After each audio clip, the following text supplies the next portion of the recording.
Hello, gearheads, and welcome to the Blind Mike Project. And if you're new here, you're now a gearhead. Welcome aboard. Go to blindmike.net for all of Mike's links to shows like Why Are You Laughing? And also click on the Patreon link and register to get shows like Quincy and stand-up comedy breakdowns. On today's show, a series of segments that will make you laugh until you cry. Too many to list.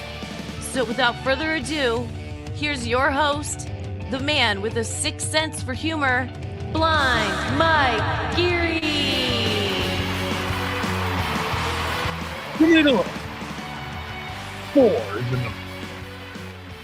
What was that? Too many to list. Or 4.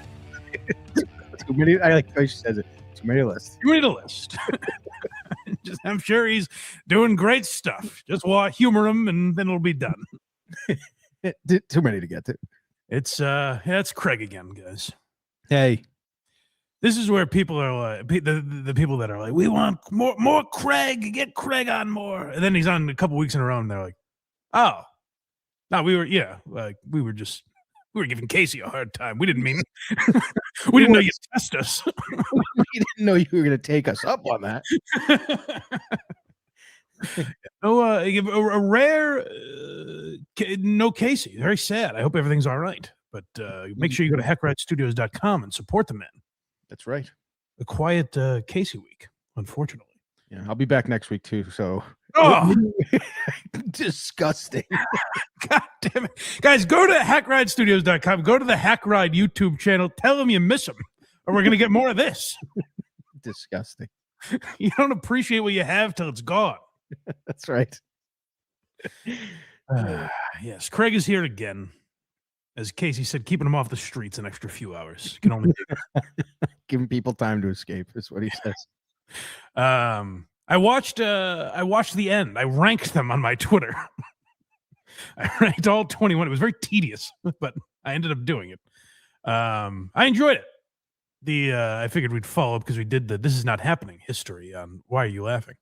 But I enjoyed the end. I will say the problem with this version of the show, Ari Shafir's storytelling show that he just put out on YMH Studios, I think the one problem with it, the difference between now and when that show came out, I know a lot of these stories from podcasts. So even ones I really liked, like Joe List was one of the best stories, but it was the shit in the shoes story. So I was like, no, we know. We remember. Did that one on this latest thing? Yeah. And it was very well done, but I was like, no, we all know. Did Bert do the machine? Bert was not on it. That would have been actually very funny. I think Bert might have won people over if he did that. Guys, you're not going to believe that. But yeah, I think Segura did a story that was on his special, I'm pretty sure. When was this? I swear I've heard it. Like a year ago. So maybe he did it before his special came out? I don't think so. Not the new one. Not the new special. Yeah. So I think that inherently is a flaw with the show, or even like Norman was on there and told a good story, but like Norman's new stand-up, I'm like, I remember a lot of these lines. He's like tried them out on podcasts and stuff. So it takes something away. You know, there is something to hearing too much of people, I think. Yeah. Was Burr on this? Did he make the cut? He was not. No. But yeah, someone asked me this morning, is it worth the $30? And that just depends on you. If it's worth it to you, it is. If not, it isn't. I can't answer. What was your final grade for it? For the show in general? Yeah, in total. B. That's kind of surprising. Yeah. Nothing crazy. I thought Roy Wood's story was the best one, and then he told the story about replacing Ari, and that was very funny. Oh, good. So we did talk about it too. Yeah. Didn't we anticipate that he should do that? Yes. Yeah. Well, it was well done because he told his own story. Then Ari comes on stage and they both talk about it together. So it was well done. Oh, that's great. Yeah. So yeah, check it out if that interests you. And I will say, I think it's more worth it if you're not familiar with a lot of these people. You know what I mean? Like, it's oddly, if you're like a big fan of theirs, it might not be worth it to you. because you'll be like, no, I remember when you said that on the podcast. I listen to everything you're on. I've heard this 5 times. Yeah. That's why it's weird when guys write books. Like Anthony, and to be fair, I didn't read it, but like Anthony Cumia wrote a book about basically his life, or like the surroundings of his career. And anyone that would buy that book is like, no, we heard you talk about it on the podcast. And like, to be fair, maybe there's a bunch of shit in it that I haven't heard before, but like a lot of people listen to these guys so much that they know more about their lives than, like, when I hear people repeat stories on the radio or on podcasts, it's like, you don't remember telling us this 50 times already? I think I mean, we've probably been guilty of that, I assume. Oh, definitely. That's what's weird is like I can recognize it in other people, and then I'm sure I'll do it. Right. Well, because that's the thing is like they start talking, you're like, no, I know where this is going. Yeah. And when you're doing it, you're like, I don't know if I've said this before. Exactly. Yeah. And you don't want to be. I catch myself doing this a lot, where I'm like, I know I've told this story before, but it's like, who the fuck am I? People are like, we don't know you. We don't listen to you all the time. And also, that might not necessarily mean that you've told the story before. It's like, I think I might have. Yeah. Anyways, that's I guess my review of the end is I don't know. Make up your own mind. That's not a great endorsement. No, it was good. I enjoyed it. I do. I was not like crazy overwhelmed by it. How many sittings? 3. That's pretty good. 3 or 4. Yeah. There's 7 total, you said, right? 7 hours. Yeah. I don't know why they didn't just do like 8 episodes. Well, they did 7 episodes. Why do you need 8? Oh, they released it all at once, but I thought it was like one 7-hour special. Craig's like, I'll only buy it if there's one more episode. Well, no, I thought it was like, here's a 7-hour special. No. They did it like the show, where they okay. put it out in each individual theme. Oh, okay. Yeah. I might take back my criticism. Sorry, Ari. Good. Attaboy. What's cooking over in the Oconee kitchen? Nothing right now. Nothing right now. And crazy busy, but like I said, look out for Soup Month is coming. Soup Month. Yeah. It'll be August. right when people are looking for soup. You guys want some soup right now. Eat it outside. Well, go to verygoodshow.org. Keep abreast of all the latest menu items there. That's right. Go watch Very Good Chow on YouTube and TikTok. Mm-hmm. Go to HackRideStudios.com. Support Casey Day and DJ Electra Fry, our friends. Support the people that support this show, will you? I think it's DJElectraFry.com as well, I think. Yes, go to that. Go to all the websites. Their links are in this description. Yeah, look at the description of what you're watching or listening to right now and click it. Unless you're live, I guess. It should still be there. Well, who knows? No way to find out. Yeah, you know what? Stop what you're doing right now and go click HackRideStudios.com. BTH tomorrow night. Very excited. Yeah, people in the chat are telling me to ask how H is doing. I think he's live right now. No, they mean you. I think he's live on his channel, so go check him out. I have caught wind. I don't want to spoil anything, but I think tomorrow might be a very exciting episode. Milestone of sorts that someone is celebrating, so that's very exciting. The 10th episode or something. I don't think we're there yet, but I don't think so. I think I've done like 6, maybe. You've done? Yeah, I put the audio up for maybe like 3. He's bragging. I did enjoy that guy that was complaining about there not being audio on the audio post this week. What a leg do you have to stand on here? I got plenty. I got plenty to stand on. Craig isn't even putting out the audio of the pod. I'm like, can you put up Why You Laughing, please? And he's like, shut up. Okay, fine. They don't need to hear it. Ever since the move to Spotify, I always get thrown off. I understand. But yeah, BTH tomorrow night, very exciting. We have a big guest on the podcast as well. How big? I don't know. It's up to you. reached out to me. A very exciting comedy festival coming up that this man wants to promote. So, Oh, I thought you meant on BTH. no. Oh, okay. Yes, exciting guest coming up for sure. Yeah. Well, all right. BlindMike.net, huh? It's right look at the bottom of the screen. It's right there. Where are links are? Where? No, this should be a fun one. I'm very excited to get to this Stuttering John segment later. I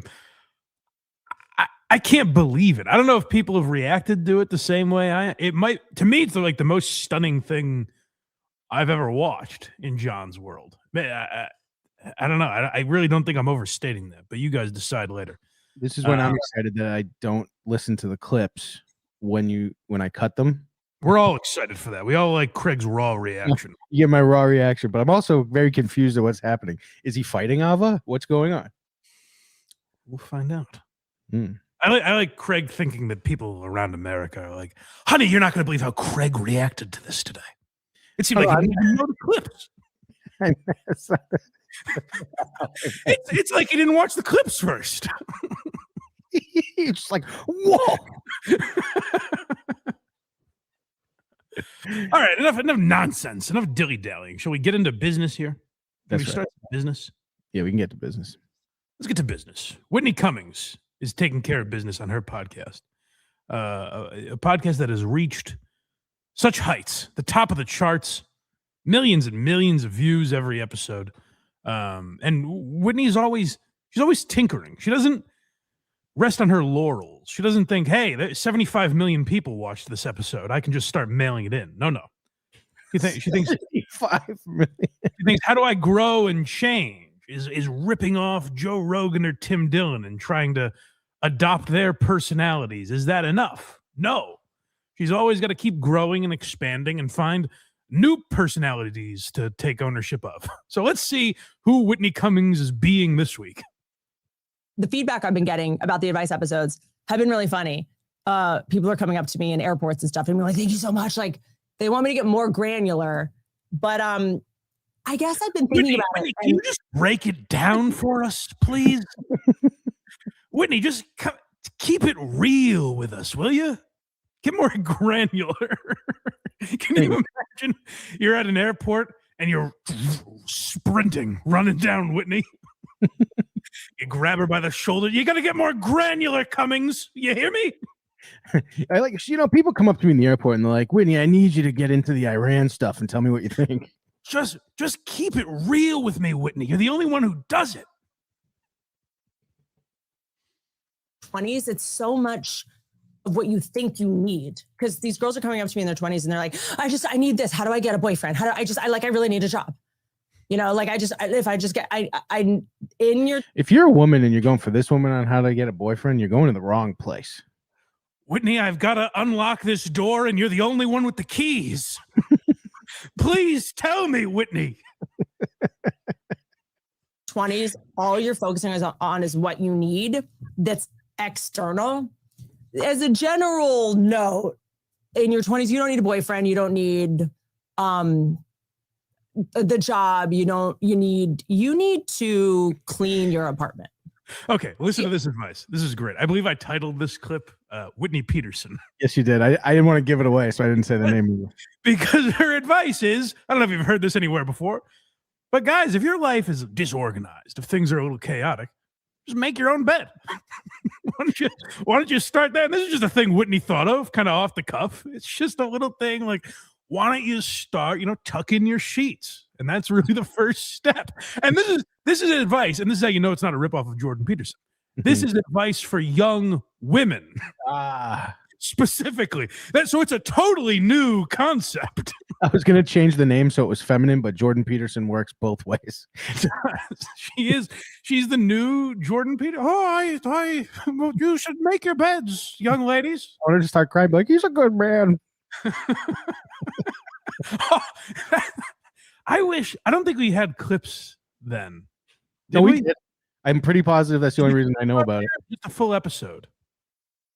I think what I'm saying is it's within a full episode, but one of my favorite segments we ever did on the show was breaking down Jordan Peterson crying.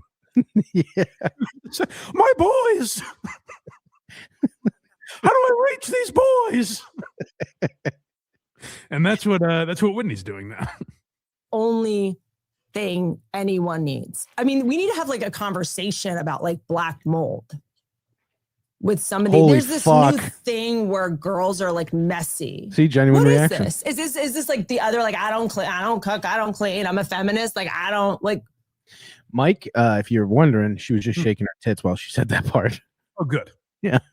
Well, that gets all of us involved. Now the girls are listening and the boys are watching. Everyone's locked in. That's how you get to the top, Whitney. That's how this video, I'm sure, has 2.7 million views. What is that? There's the things you need to do in your 20s is we also need to get your moles checked because you're all just out in the sun like maniacs. You have black mold and a black mole, and both of them need to be addressed before even moving forward about the boyfriend or the job or the whatever. Also, I'm looking at TikToks of girls in their 20s, Amber alert me. And what is these backgrounds? It's just trash. I mean, am I right, people? What's the deal with TikTok? Whitney Seinfeld. What are we doing here? This is weird even for her. This is like, hey, take a knee, ladies. Sit down and listen. Ms. Cummings, class is in session, and Ms. Cummings ain't fucking around anymore. She got a whistle around her neck. She's like, all right, at ease. Take a knee, gang. Come on. Gather around. Chicken wings in the back. Yeah, I don't see paid partnership with Wingstop or Buffalo Wild Wings. This is just wings. I think we just need to just pick it up. Yeah. Pick it up. We need to do one thing at a time because none of the things that you say you need or want will sustain. You're going to find the man of your dreams and then bring him back and give him clown lung. I like that around the country right now. Is she still talking black mold? Well, she's talking everything, Craig. This is just what's happening now. This is in style. Right. But around the country right now, across college campuses nationwide, people are hearing this. Young ladies are hearing this, and they're picking up the chicken wings off their desk and throwing them out because that's such a universal problem. This feels really zeroed in on one person she saw. You're kidding. That had chicken wings. She's like, people are sprinting at me at the airport going, Whitney, why aren't you more granular? And I say to them, throw your fucking chicken wings out. And everyone's like, genius. And everyone claps. Yes. The airport standing O. You know what, Whitney? You can board the flight first. You're not putting the nail polish brush back on the bottle before you leave? I'm wondering if it has to do a little bit with everyone's room being their set for their TikTok. And it's like, well, this is my set, which if on a sitcom. I mean, she really couldn't sound more old. No, and is it LA? Is it celebrities? Is it people on that are obsessed with social media?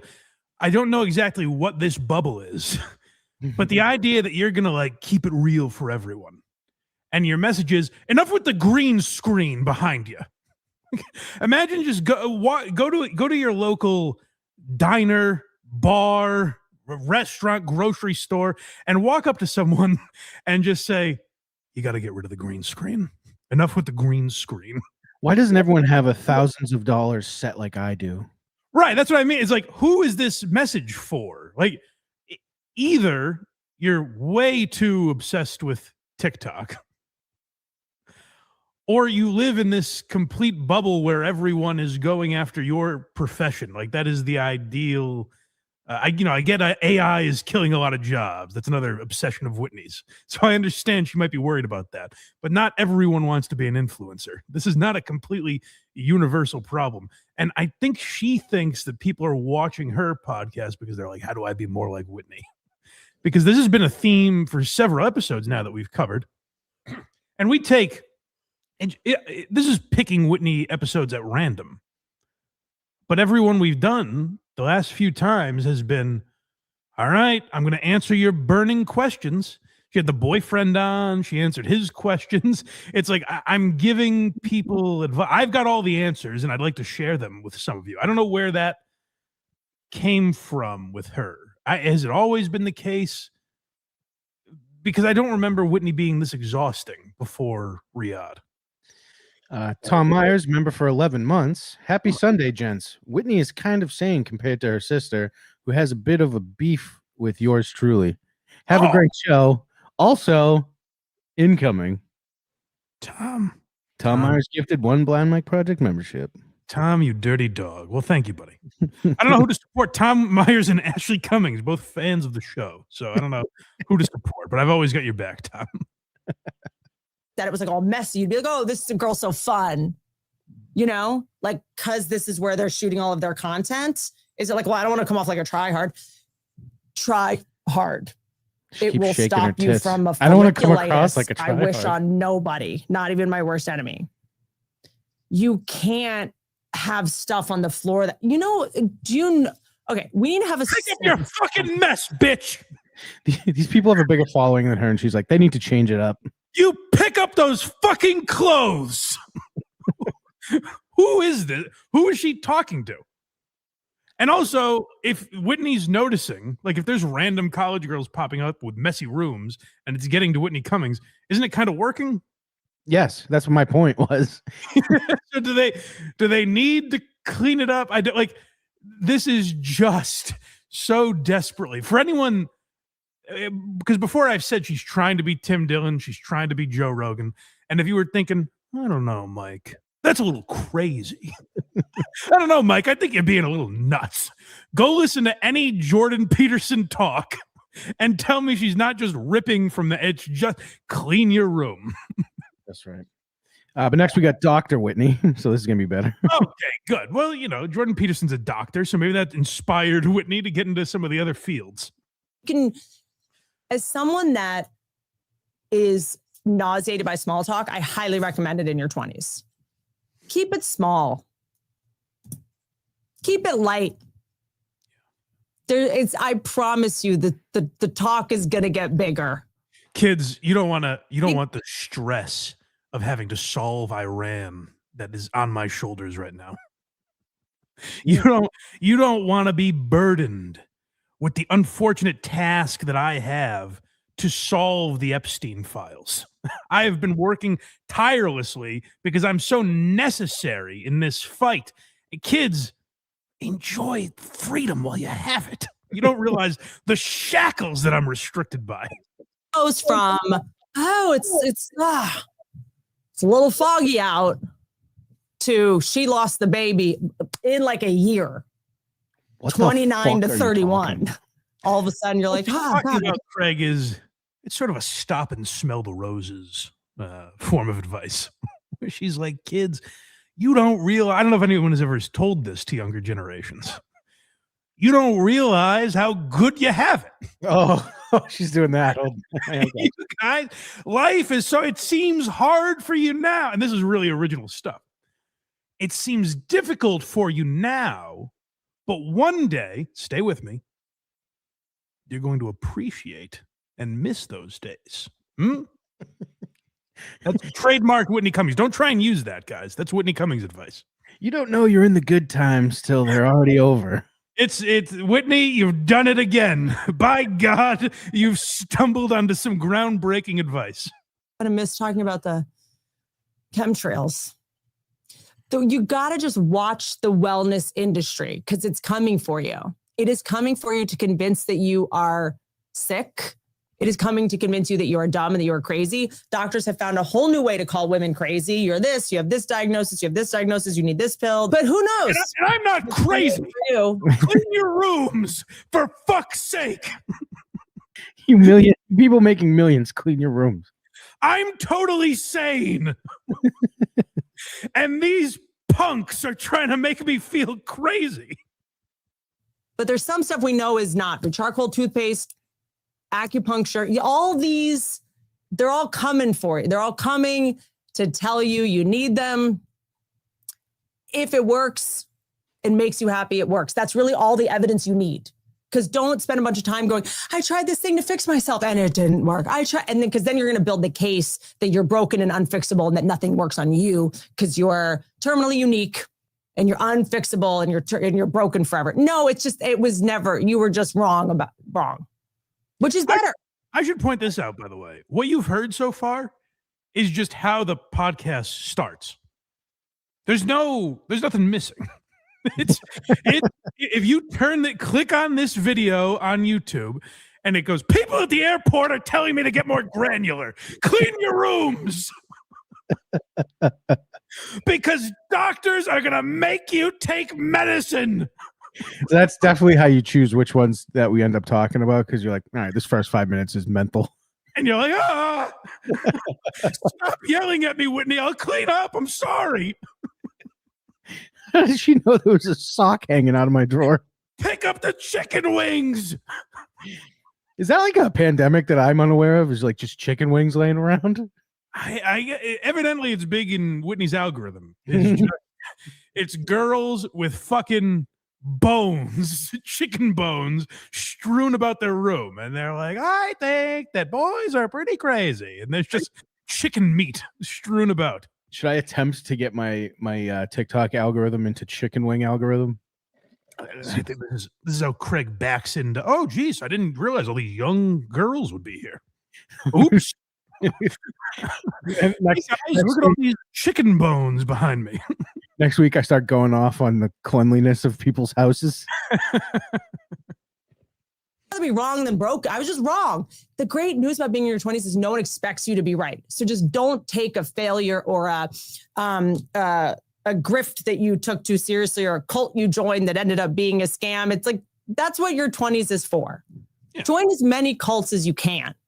As many cults as you can afford. Most of us try to solve with things that is solved by a nap. I know you're not going to listen. Because you want to try to solve it with the fancy cream and the tonic and the TikTok shop capsules. And it can be accomplished by truly like an hour of sleep. I know no one wants to hear that. Go to bed. It's past your bedtime. All right, I'm sorry.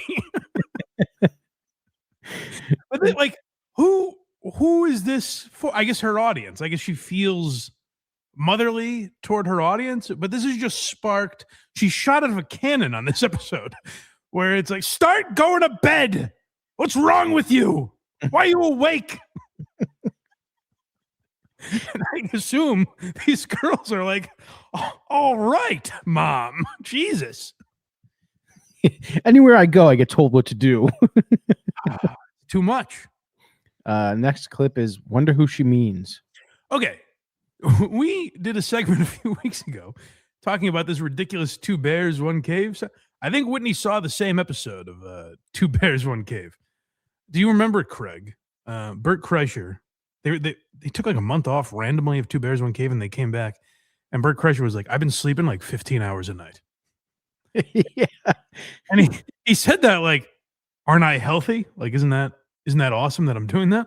I heard that and I was like, oh no, Bert is like clinically depressed. That's terrible. He's very upset. And I think Whitney picked up on the same thing. This is interesting. Oh, what does that tell you, Mike? I know I'm sounding like I'm all over the place on this one. There's this thing now where men will not stop telling us to sleep. And it's so you just told us to go to bed. She did. That was literally the last thing she said. Men will not stop. Whitney's interesting because she'll go on Rogan and talk about how Rogan is right about, you know, the media trying to divide us and all the horse shit in the media. And then she'll go back on her podcast and go, men, right, guys? Aren't men always trying to tell us what to fucking do? The show is truly unlistenable. She is all over the place, but that doesn't stop her from being right once in a while, because she did notice something that, like I said, I picked up on as well. Oh, shout out Ashley Cummings in the chat right now. Ashley Cummings, be nice to our friend Tom Myers, will you? Are you picking fights with him? We don't go for that. We'll continue picking apart this podcast if you leave Tommy alone. Yes. Yeah. All these podcasts are like, go to sleep for 8 hours and then send me your email. an address. I'll send you a newsletter, and I'll just make sure you're sleeping half the day. She's gonna go from this to like the nuances of the atom bomb. You're not wrong. Like that's what this podcast has become. And I want to say I don't know who's going to Whitney for this stuff. Like who's going to Whitney Cummings to hear her talk about AI or life advice or the Epstein files or Iran or any of this. But then you look at the numbers and you're like, wow, 111 million views. I guess I'm wrong. A third of the country tuned in. This is like Seinfeld in the 90s. Yeah, right. I don't know what I'm talking about, I guess. Sleep. Like, where are all these guys telling us to sleep in a post they're posting at 2 a.m. from their phone? None of them are sleeping. Nothing puts people to sleep faster than you saying two men discussing how to fall asleep. I love watching all these men make millions of dollars off of things women have just known for 2,000 years, like sleep, breathe, in and out. Like, she trying to tell women no to take deep breaths in scenarios. Yes. No, women are always cool, calm, and collected. That's right. Yes. Next one's labeled Bert. Yeah. So she's talking about that. I mean, maybe like you said, it's an epidemic I'm unaware of, where a bunch of podcasts are doing this. I have only heard one podcast that happens to have two men talking about their sleep schedule. It's Tom Segura and Bert Kreischer. Now, this feels to me like she might be talking specifically about Bert. And I don't know. You guys see, maybe I'm jumping to conclusions. I don't know if the hints are there. See if you can suss it out. Don't take advice from a man who has a bracelet that tells him how he slept. He doesn't even know. It's definitely He Bert. needs a device. He's like, stay away from your phone at night. I'm just going to put on a radiation handcuff to track my sleep and protect your privacy. I'm going to put my heartbeats into this bracelet. What if I incorporate all conspiracies in one sentence? Then will you believe I'm into this stuff? Do you guys see how legit I am? These bracelets are turning the frogs gay. Okay, Whitney, we believe you. You're radical. I do not remember what happened back there when you woke up. Again, this is a drinking problem. So many things can be boiled down to a drinking problem, and this shouldn't be bad news. This should be good news. I mean, because there's a lot. Who is she talking about? Okay, interesting. Drinking problem. Let's see if she gives any more hints. Of like there was a while where everyone had Lyme disease.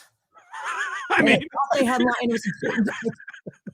Didn't Bert literally have Lyme disease? I'm pretty sure it was him. Yeah.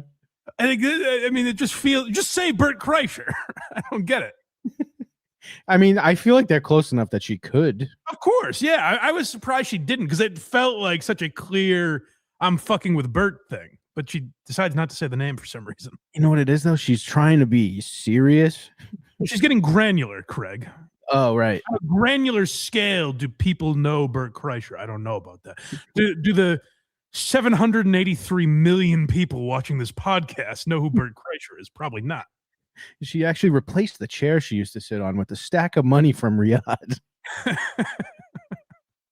She has a studio audience now because YouTube said, Whitney, we can't fit all these views. You're going to need people physically in the room with you. Yeah. We don't have enough room for all the people. Imagine a doorway, Whitney. Yeah. Everyone's trying. You drink every day starting at 2. But like maybe I think this is good news when you just go like, oh no, I'm just still drunk. I'm depressed. I'm tired. I'm this. I'm nauseous. I have an allergy. No, you're just wasted. I assume because we had the same opinion, we're wrong. You're cold because you're not wearing a shirt. You're you're crying because you dropped your daughter off at college. You were riding a train in Russia. Now, we got birthdays.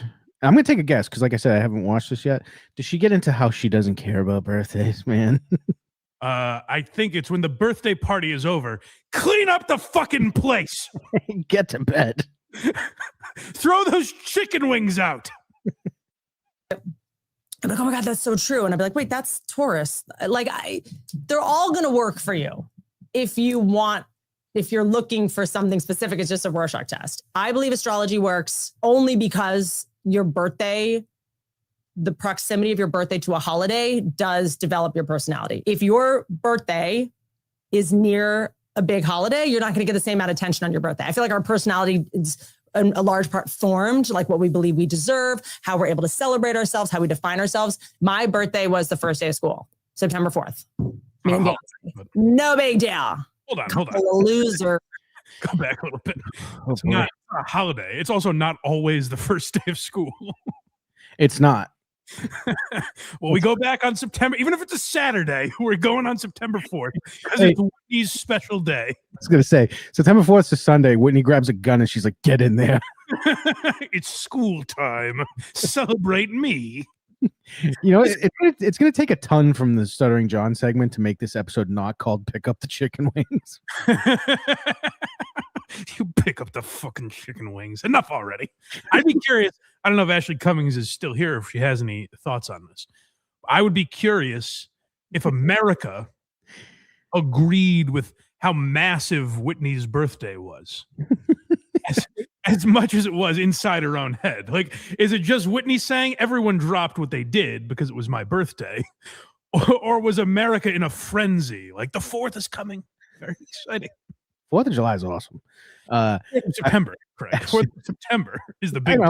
I'm just saying 4th of July is awesome. The day America really started. That's true.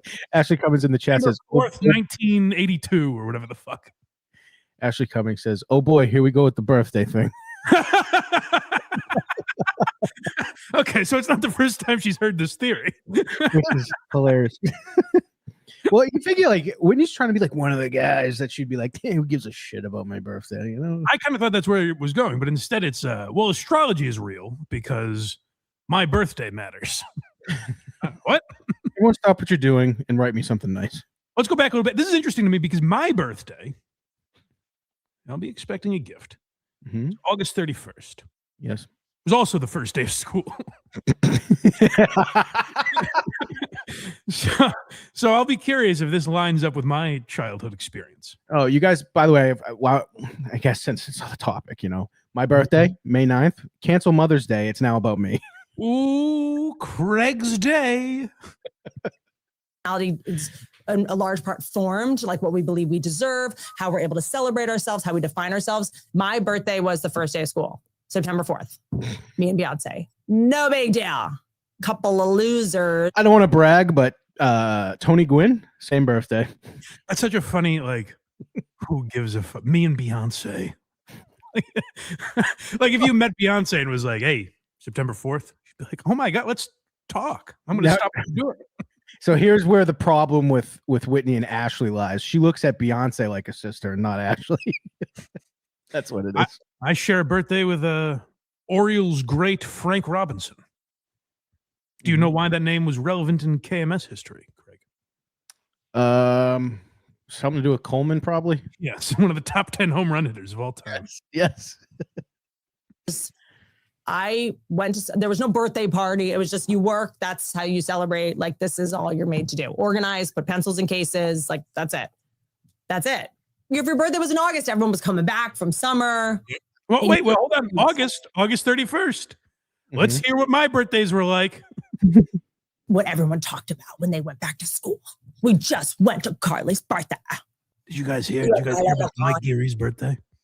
Oh my God, it was the balls. The cake was delectable. That's what I was always, paranoid. What are these whispers as I walk down the hallway and everyone's like, there he is, the birthday boy. Was she still going to like class birthday parties in high school? Like, what are we doing? That was like That's a good point. You didn't really have like birthday parties in high. Oh my God, we all went. I guess maybe a Sweet 16 for girls. That is, yeah. So I guess that exists, but I mean, middle school, even the class birthday parties are kind of dwindling. I don't remember, and this is probably because I'm a fucking dweeb. I was a fucking loser. But I don't remember like the hot gossip in middle school, high school, anything being like, did you hear about so-and-so's birthday party? I don't remember anyone giving a fuck. I think the only thing at that point would be like, if you didn't get invited to something, it was a thing. Or this again might be Whitney in a bubble. Maybe people were only excited about her birthday. And she's like, you know how everyone was excited for all your birthdays? And we're like, no, Whitney, yours is the one that matters. Ashley, how popular was Whitney in school? Please let us know. How fucking awesome was Whitney's birthday is the real question. How much did you hate your parents because your birthday didn't compare? Ashley Cummings is jealous because she's chasing that high from Whitney's childhood birthday. Yeah. She's chasing the dragon. She goes to any party she can, and it never matches up. This isn't you just go to dinners now. This isn't a Whitney birthday. People are like, what? Yeah, this was definitely cooked in a microwave.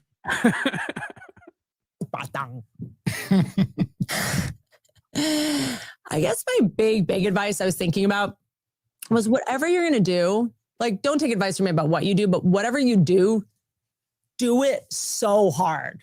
Oh, man, that is deep. Wow. That is deep. Guys, if you're going to do something, try. Yeah. Hey, put an effort in. That's how you get to the top. Opinions like that, that's how those views fucking skyrocket. Hey, guys, care about what you do. Do it so hard. Oh, my God. Thanks, Tony Robbins. This next one's I like this. Is this a South Park reference? These kids.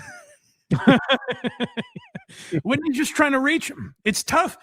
It is tough because at the end of the day, Whitney is just like, how do I get through to these old guys? You know, I'm trying to mold these minds. Damn it, they just don't listen to me. But I wish they would. I feel bad for anyone. I wonder if you're anyone besides Whitney and you're born on September 4th, are you supposed to treat it like a leap year and just make it September 3rd? Whitney, happy birthday, dear Whitney. People are above their own cakes singing that. Yeah. Thanks for sharing with me. They have an office down the hall called Human Resources. They have to be nice to us or they get like a ding. They get ding. So these fucking, I mean, the kids these days, they have it so easy. Not like Whitney. You know, these kids didn't have it like Whitney had to go to a private school. Oh, one of those fucking really expensive schools she had to go to, and she got a job in Hollywood. The days, the smoke inhalation she suffers from working in Hollywood at a young age. It's so fucking difficult. And kids these days, they're on their TikTok and their iPads and all their wacky junk. Mm-hmm. They don't get how Whitney had it, you know? Yeah, she got to make a career about talking about her vagina. This goes back to, we watched on Patreon, for Patreon and YouTube members, we watched Whitney Cummings' special, Jokes. And Craig and I were both stunned that the premise of the special is kind of like, man, in my day, yeah, it was Joe Matarice's special. It was like, in my day, things were different. Like back in 2011, things were fucking different, man. But here's the thing that Joe Matarice did insanely better. Yeah, his set was better. The things he pointed out were better because it happened. Whitney pointed out a lot of the same shit that Joe Matarice did. And Joe Matarice is actually old. Yes. Whitney was 39 when that special came out. She was like us. She was like the beginning, middle, and end of Instant Messenger. Got right. That? We're all the same. I'm never like, oh my God, guys, you have no idea. Okay, well, so let's hear coal miner Whitney, who, you know, just working 12-hour days and all the struggle that she had. Kids these days don't really realize how good they had it. They have HR departments now, man. Remember when we were kids? HR stood for fucking get the hell out of here. It's just, I think, the weird Stockholm syndrome we get into, you know, and also especially now because like young people have so much leverage because if they're not nice to you, you'll like tweet that, you know, your boss didn't say good morning chipper enough. and that they didn't get your vegan snacks. So they're scared of you. They're also scared. Know the difference between someone being nice to you and being scared of you. All right. This woman. When I was breaking my back on the workforce, you know what they tell you? Why don't you cry about it? Here's a tissue. And I get back to work. And then you regular Joe, Whitney Cummings. Yeah, they say, "Can I talk to HR?" And I go, "I am HR, bitch." I'd hold up a trash can and say, "Here's the complaint department." Build this eco-friendly luggage company, and you're gonna take. All right, this is like seriously fucking nuts. What is she talking about? It is all over the place. Kids these days, excuse me, dying. Have vegan luggage? Like, what is she fucking talking about? Well, she's like Bill Belichick talking about social media. You know, the snap face and the you and your vegan luggage and your TikTok carry-ons. It's wacky what you kids are doing. Like, she's doing this thing where she's trying to present herself as out of touch, but she's in touch enough to not be able to pull it off. You know what I mean? She knows too much, too many references that young kids get, that her advice isn't hitting home at all. This has to be directed at one specific TikToker that you found, right? I get, yeah. Or, I mean, maybe 10. Because, like, the way TikTok works, once you watch a video for more than 8 seconds, you get flooded with people like that. Literally, the way I found Woke Dad was because of some, like, Ruth Conda type of thing that I looked up. Those were the best. And then I just started getting flooded with videos like that, and that's how I found Dan Alexander. So I'm guessing that's what her algorithm is like also, where she found one girl with fucking chicken wings, unfortunately. Now it's like, this is a problem in America. Down with one Snapchat. She dated a trust fund kid from Qatar to get the seed money. And you're going to ruin it by pulling up a photo of her dressed as a Native American 8 years ago. Talk about she was just trying to make the interns laugh. Shut up. Shut the fuck up. Morale building. Why do you have a microphone or a camera? Shut up. That guy's there to make Whitney look better. Yeah. Once he pipes in, we're like, Whitney's not so bad. Who's this asshole? I'm still waiting for an original thought coming out of her fucking hole. The best name I can come up with for it is Joe Rogan Mad Libs. Where she's just she's like, you know, your AI and your Qatar and JD Vance. In reality, you should just touch grass. And it's like, what? Where are we now? And look up chimpanzee strength. You know what builds morale? Let us go home. Let us go home. And why do I have to go on vacation with my coworkers and crowd surf? It's like Chael Sonnen always says. Crowd surf on a trust fall? It's just, she's trying to take terms. She's trying to misunderstand, like, current lingo. You know what I mean? Yeah. She's like, yeah, you trust fall on your crowd surfing, your Snapchats. It's like she's throwing these words out, Mad Lib style, to make it seem like she's out of touch when she really isn't. It's a reverse phoniness she's pulling off here. Companies in like Silicon Valley might be weird like this, but that's it. Your Epstein files, your Dana White, straight up Hormuz nukes. It's like she has one of those word charts where she put in like Joe Rogan transcripts, and it's like the biggest words she just regurgitates on her podcast. All we need her now to do is start hyping up the UFC at the White House card. It was a little too claw hand on the trust fall. Flatten it out, Earl. I know a lot of friendships feel like work. Work friendships, no. Friendships that feel like work, also bad. Everything should feel like what it is. Work should feel like work, and friends should feel like friends. I mean, at this age, you really shouldn't be putting an effort to be someone's friend. I feel like if they want to make it hard on you, walk away. Yeah, who does Whitney think her audience is? 11-year-olds? Apparently. People know how to have friends. They figured it out by the time they find Whitney Cummings. And when you figure out how to make that circle tight, that's when you got the sweet spot. I think it's almost like Whitney thinks her audience has not grown with her. Like, young 20-year-olds were into Whitney Cummings 10 or 15 years ago, whatever. Like when she was on the roast and stuff, young girls probably found her. Maybe that's who watched her shows and whatever. But she thinks a new flock of 20-year-olds are listening to her rather than the same girls from 10 or 15 years ago that are now in their late 30s.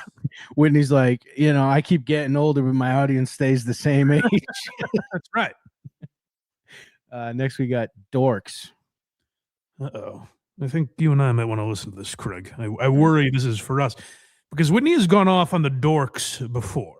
Us dorks that said nerdy things like, hey, Whitney, you are for women's rights and you took money from the Saudi Arabian royals to perform over there. That seems conflicting. And I was also... What are you, a fucking nerd? I was also in a hardcore band, so I must be a massive dork. Oh, how cool Craig is. I'm sorry. No, that's dorky. How could you go along with this? That's how cool Craig is. No. He can't for a second pretend to be a dork. I like that you actually think that's cool, but It's really cool, man. Going for band dorks. No, we're a couple of dorks. You guys watching are dorks, and Whitney has had some contrition here. I think she might feel a little bad for what she said about the dorks. In terms of how we project onto people, this is a new thing I kind of figured out. Whatever you think makes someone a dork or like a loser. Loser is kind of a tricky word. I think dork or nerd do what they're doing. Whatever annoys you about someone is always either. So her advice is go ask Whitney about Saudi Arabia, I guess. Because she said that's who the dorks were. So now you should do what they're doing. I also like her conflict, like, you're a dork or a nerd or a loot. Well, no, that's too much, Whitney. They're not losers. Like she's working this out like, I don't want to go too far here. I don't want to call you a loser. You are a dork and a nerd. But let's not get nasty and call you a loser. He's like, you dorks that are like giving me shit for going to Saudi should be cool like Mohammed Atta. Well, so this is now a reversal where she was like, what are you, a dork that questions reality? And now she's like, guys, I'm a dork too. I'm one of the dorks. Let me back in. Come on, gang. Open your doors for Whitney. Put your guns down. I'm cool. Reflecting what you hate about yourself. Or what you should be doing, right? Oh, Jenny works so much. She's so ambitious. She's such a workaholic. You're a slob.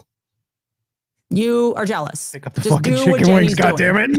Tell Jenny to pick up her fucking chicken wings. Pick up the fucking chicken wings. I'm trying to save you time.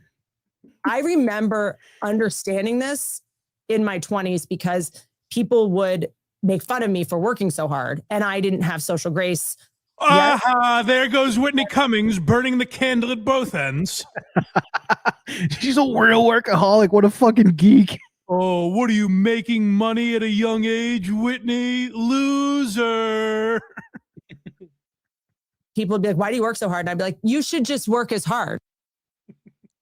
Oh, Whitney, I heard you don't have one TV show on a network. You have two. Those people call me Kevin Hart with a vagina. Hey, Whitney, nice Comedy Central roast last night. Loser. Guys, stop it. Stop mentioning all my success. That's what people were talking about. Whitney and Burr specifically got. It's a shit we're going to talk about. How people criticized Dave Chappelle, but Whitney and Burr got it worse, where people were like, "Guys, you work so hard," and they were like, "You don't know the full story." We didn't really work that hard. This last one is our last Whitney clip. Okay, it's about something she knows really well, guys. Okay, good. I've learned a lot so far. It seems like I should keep my room clean. I guess I shouldn't live in utter filth. I didn't know that before listening to Whitney, so that's exciting. So when eating chicken wings, use a plate. Got it? You know how you said her advice for young women sounds awfully specific, like it's targeting one lady she found? Yeah. Well, I mean, that's definitely not her approach to talking about guys. This is much more broad. Gotcha. A guy drinking as a sports to numb trauma is fine, but She really doesn't like Bart anymore. Put your shirts back on, fellas. to do it as a competitive, like, it's just dorky. And you know why? Hey, wait, I think you're supposed to do what they do if they're dorks. You know, you're like a pick-me guy that takes his shirt off when he walks in a room. And enough with your high-pitched fake laugh. There's no way you think it's that funny, fellas, in general. Fellas. just random guys. There's no way that that's your real laugh. You're always wearing college baseball hats, gents. Hey, guys, you don't need to take every job that's offered to you, okay? You don't need to be at baseball opening day and college game day. And that's a message for all you boys out there. All you guys listening right now, I don't want to see you on my New Year's Eve countdown. Guys, how did Free Burt get a second season? And that's a message to all of you. The worst website I've ever seen guys have is burtburtburt.com. And poison yourself and be the bad boy. Do it. Don't trick us into cheering for you. Now I have to be a cheerleader. Be like, go, go, go. Don't make me like cheer your. Don't make me be a good friend and support you. Because I won't. Ask Chris. Enough with your watches, guys.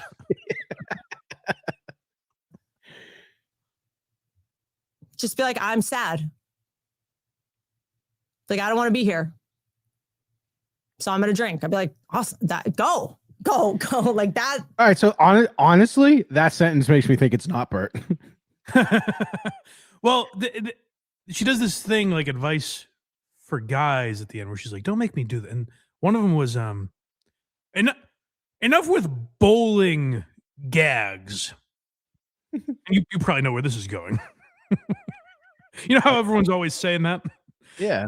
She goes, enough of people bowling funny, guys. Don't take me to a bowling alley and roll a gutter ball on purpose, or pretend you don't know how to bowl.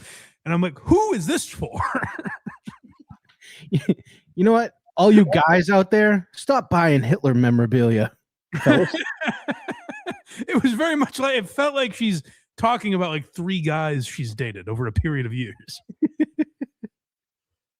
Cool. But don't pretend it's I'm lame if I don't cheer for your. It's 5:15 on a Wednesday, guys. I just read about how dinosaurs are fake. I need someone to be sober and to talk to me about this. Get deep with me. I need someone who's as deep as me. Oh yeah, dinosaurs are fake. Explain crocodiles. You go there. Spread that none of the bones that are in the museums are real, and they've never found a complete one, and that the bones are radioactive, so that's why none of us have seen them. I need someone who is not out of their mind trunk to talk to me. I'm raw dogging this booze and start drinking Alpha Brain. Expand your mind. I want her to start doing color commentary for like a AAA MMA organization. But to those, like, so this is what she's saying. And this is her advice for guys. She's like, enough making us women cheer as you drink. This is a 44-year-old or whatever Whitney is, like her mid-40s. That's what she's saying is like the problem with guys these days is we're always taking women to bars and we're chugging brewskis and we expect these bras to go, yay! Like it's Whitney's birthday or something, you know? People get very excited when you drink.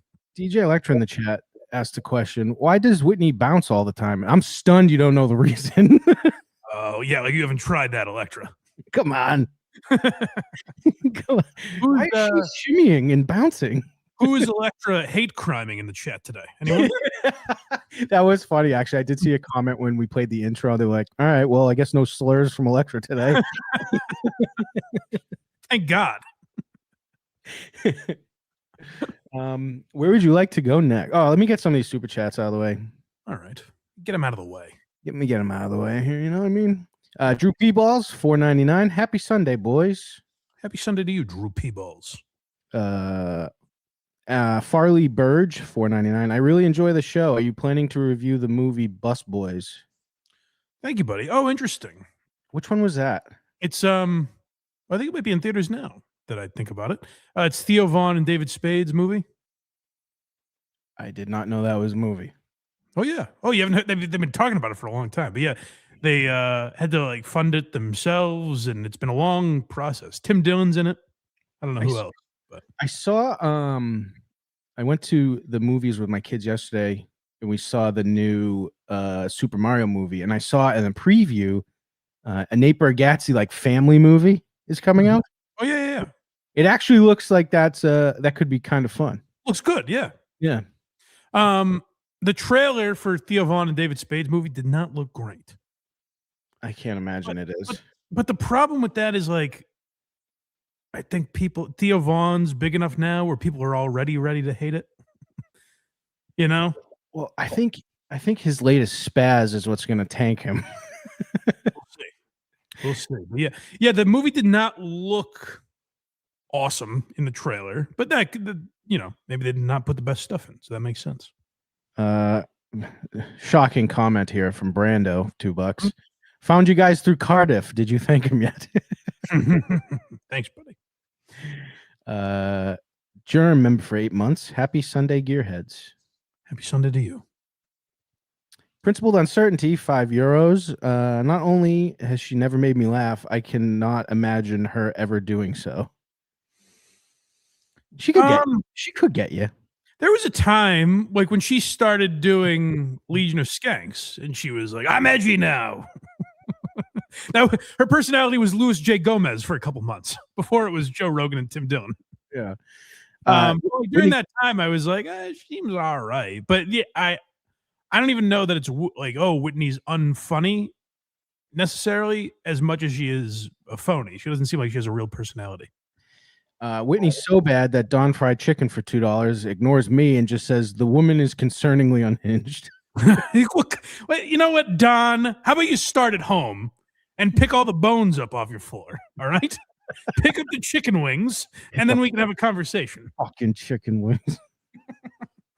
Germ 42, $2. We all know why Craig calls them.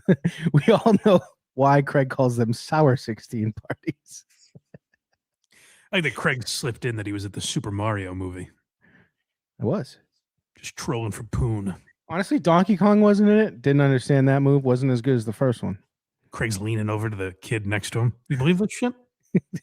Donkey Kong's not in this. leave me alone, mister. I will say, I walk in with my two kids, and then next to me is like an 18-year-old with his parents. His name is Justin Trudeau. Yeah, exactly. They're a baby on his lap. He left it at home. I like Craig leaning over to just some strange kid going, "You believe this woke horse shit?" Yeah, I couldn't believe it. Donkey Kong should have been in it. A Yankee, $5. Whitney, people in St. Bart's eat their lobster like this. Exactly. Joe Crane, 3130, $4.99. I'm from the same part of West Virginia as Whitney's family, 60 miles from DC. No coal mines. I don't know about that. You're not looking. Whitney would take a limousine ride out to the coal mines to work with the fellas. Evan from Newfoundland, member for 6 months. Whitney's show is for young Whitney. It's probably accurate. Yeah, I guess so. Because I mean, maybe I'm wrong. Like I said, millions and millions of people tune into this. But are like young girls going to Whitney Cummings to be like, what does mothers say about this? Or is it like girls in their late 30s? All right. Where do you want to go now?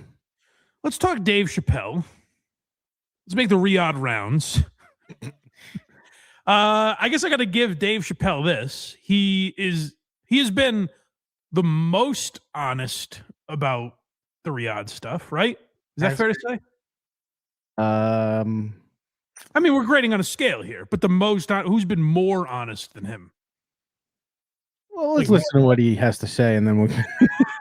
I'm not saying accurate, but like maybe I guess DeStefano, maybe. Like Yes. I mean, Tim Dillon is running away with this thing now, where Tim Dillon exposed all these frauds, because a lot of them, and you're going to hear Dave do it here, where a lot of these people want you to believe that they went over there for a peace mission, and they're like they were, you know, they're letting us tickle their funny bones over there for the first time ever. They're getting to hear jokes. It's a freedom of speech mission we were on. But they're always saying like, oh yeah, the people were loving it. They were laughing. I'm like, of course, you're the best comedians in the world. Why wouldn't they be laughing? Right. Our problem's not with the citizens.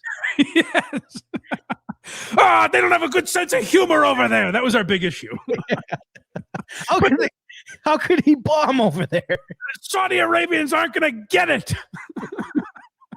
Mark Norman do like a bomb joke over there, like I'm bombing, not like you guys. But Tim Dillon really exposed a lot of these people because they're like, oh, it's all free speech, and they let us say whatever they want. Before Tim Dillon left, he was still sitting in his chair on his podcast, and he made a couple jokes about the regime, and they said, you're no longer allowed here. So I don't know what kind of freedom of speech mission it was supposed to be. But Dave went on an NPR podcast, and credit to tell you everything you need to know. I think he owns, I guess not owns, because it wouldn't be public radio, but I think he donated a bunch of money to some like in where he lives in Ohio, Yellow Springs or wherever the fuck it is. Mm-hmm. So I think that's why this interview is happening. And credit to this woman for asking Dave Chappelle the tough stuff. But now you are international. I mean, people all over the world watch you, listen to you. Certainly not just Black audiences listen to you. And I wonder, do you feel like your job is different now? Well, no, the mechanics are the same. Now I'm an ambassador of a genre more than I was. I'm an ambassador of American culture more than I was. By the way, I'm sure that sounds douchey to some people, but that is true. But that's true. When it comes to like that kind of stuff, it's always douchey to admit it. Sure. But he's correct. He's correct. Yeah. Whether he wants to, and it's a douchey way to phrase it and all that, but like what he's saying is accurate. I don't know about the American culture, but definitely the genre for sure. I would think voices like that, or any entertainment like that, that's how other cultures know of us, is what, you know, whatever TV shows they watch or the comedians they see or anything like that. So like he is right. It sounds very douchey. And a lot of what Chappelle says about himself sounds very douchey, but that at least is not inaccurate. But in his case, it sounds douchey, but it's most of the time accurate.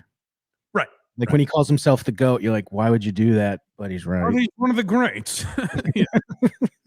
Berlin or Vienna, and people come and see me. They're coming to see me as an American voice as much as a Black one. Mm-hmm.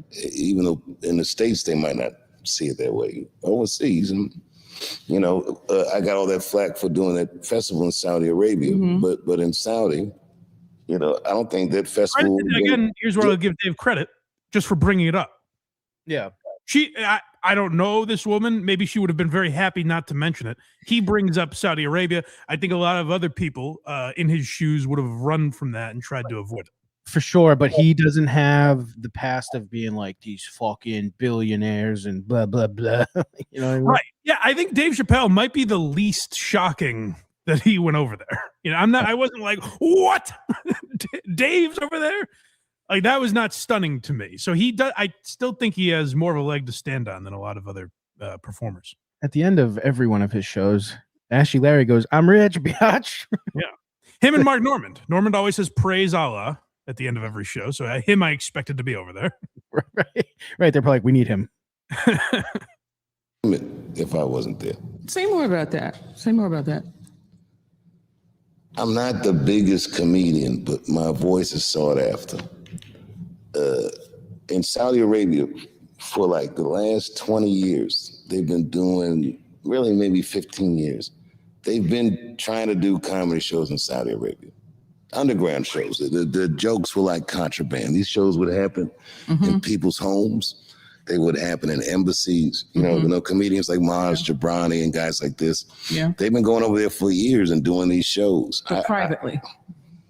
Quietly. It wasn't close to being private. Whatever, I don't know what their laws are. But for the elites, basically, people who... Not for necessarily the elites. But yeah, for people who could have a house like that. I don't know what those shows were like because I didn't do those shows. So he's talking about how this has been tried for a long time. They've tried to get him over there, and he's turned it down in the past. Now, again, we're going to hear, and this is where I said Dave gets as close as anyone gets to being real about this. But what none of these guys have said is the royal family paid me a lot of money, and that's why I was more willing to do it. Like Chappelle will acknowledge he got paid for it, but he's not. They never say, "Hey, I would have done this if it was free." You know, well, the thing is too, it's like if it came out that a comedy club paid them all to go over there, no one would have an issue. Correct. It's that the royal family or whatever the fuck they're called over there. They said, "Hey, will you come perform for us, the government?" Again, if Dave Chappelle performed for Donald Trump, people would have an issue with that. Right or wrong, people would say, "Hey, you fucking phony. You're performing at the White House after talking all this shit about Trump and saying how wrong all these things are, that the censorship and all these things that the government has had to hand in, and now you're performing at the White House." People would just look at Tony Hinchcliffe. You know, the reason comedy clubs over there aren't paying it because it sounds funny when you're like, "Wow, the Chuckle Factory paid me $1.5 million." Yeah, but they never honestly. Chappelle, no one could really criticize Chappelle if he said, "I went over there, I did it for free because I think it's a worthy cause." You can disagree with his reasoning, but it's hard to disagree with his morals. You know what I mean? Like, he obviously believes in what he's saying, but instead he was paid $1.5 million. So this was not some mission of peace that they're trying to paint it as. Right. And we're at our second clip now. Yeah, but that's the point that they all keep missing for sure is it's not the people, it's the government that paid you and put you up and flew you over there first class. And honestly, if some of them did the same festival and said, "I don't want your money," like the charity that Aziz tried to donate to did. They said, "We don't want it's literal blood money. We don't want it." If some of the comedians did that, you would see them probably being praised because it seemed like they actually believed in the cause rather than just a money grab. But Dave Chappelle makes a mistake here. I think it's a mistake that you hear a lot of athletes have done this a lot over the years where they compare owners to slave owners. They're like, Al Davis is a modern day slave owner. And it's like, well, not exactly. It's kind of downplaying what happened to slaves in not just this country, but many others. That Colin Kaepernick special was something, man.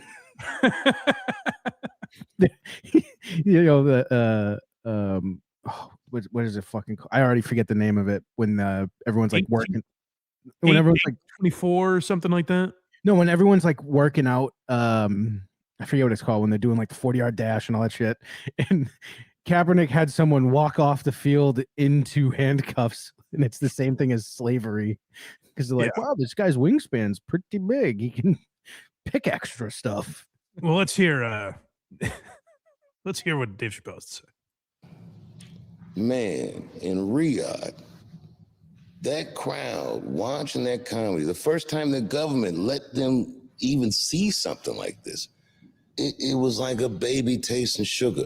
If I had choked a tiger out, they couldn't have been more impressed. They were screaming. You think you're creating space for them that wouldn't exist? At the very least, and this is not nothing, that must have felt incredibly cathartic. I do have to say this. Everything. Burr and Whitney and any of these other idiots should have just been like, "Let's not say a fucking word and let Chappelle talk for us." Yes, no shit. Agree or disagree with him. Listen, his voice is so smooth to listen to. It's like a baby tasting sugar. You're like, "Oh, okay, Dave, I'm in." Yeah, and Elon Musk's about to be a trillionaire. So Bill Burr could have just pivoted to not liking trillionaires, and everyone been like, "Yeah, that adds up." Sure, but like Dave has such a better grasp on the situation. Right? It's just so funny now because I don't agree with everything Dave says here, but at least he's handling it like an adult. Mm-hmm. You know, where if you flash back to Burr and Whitney, you're all fucking racist. You're the problem, not me. Hey, we don't have an issue with those people watching good, fun comedy. Right. Where it's like, okay, at least an adult is talking about this now rather than these fucking children. Yeah. But like you said, too, if they turned the money down and went over, that argument would be valid. There is no argument. If they turned the money down and went over there, there's no argument. What are we going to yell at them for doing charity? No, exactly. You know? Exactly. You want to say, but you see somebody model that behavior. Oh man, you're gonna want it. So if you think of all the violence and all the things we export to the Middle East, I think our culture is the best export we got. But I didn't feel wrong being up there. yeah, I know you're talking about the Comedy Festival 2025. You did get a lot of fall. You did get a lot of, I don't know what your pushback or criticism That's just for going among other criticism, people. yeah. Okay. I like that too. That Dave does. He's like, I was criticized. It's not a big deal. I mean, no one's been criticized more in the last like 5 years than him, probably. But I like that he's not acting like this victim the way Burr and Whitney did, where it's you're the racists. You people, what you're doing to me is racism somehow. I heard his tranny material absolutely crushed over there. Yeah, where I like that Chappelle is at least like, it was criticism. It's not, don't worry about it. It's not that big a deal. That is the way to go about it. Yes. U.S. intelligence did make it clear that they believe that the Saudis killed Jamal Khashoggi in the embassy in Turkey. And you knew that when you went, right? Oh, absolutely. Now, You I didn't have should tell you, You had no qualms? I won't say that. They asked me to go years before that. And I said no for that very reason. Since that time, But they added a zero, and I couldn't say. United States government does business with the Saudis. Netflix does business with the Saudis. Everyone, the Saudis finance tons of movies. All these, I know, I see them financing boxing matches and all these things. And none of these things were an issue until I went there. And why is that? As soon as Not true at all. Mhm. Live Golf, WWE, they all had pushback. You can argue this felt like more because people held them to a higher standard. They felt like there was some morality conflict when comedians went over there. They pretend to be modern day philosophers and tell us how to think and live, and then they just abandon their morals. So like maybe there was more scrutiny on comedians going over there, but that's not true. The idea that no one criticized any other group or industry for going over there. It's just, I mean, it's WWE continues to go over there, and they continue to get criticized, but they always make a point to, highlight women and include them, and like that is something. it almost broke the PGA. Right. It was a massive story in golf. So that's not true. The idea that Dave went over there, and I also think he's being a little delusional.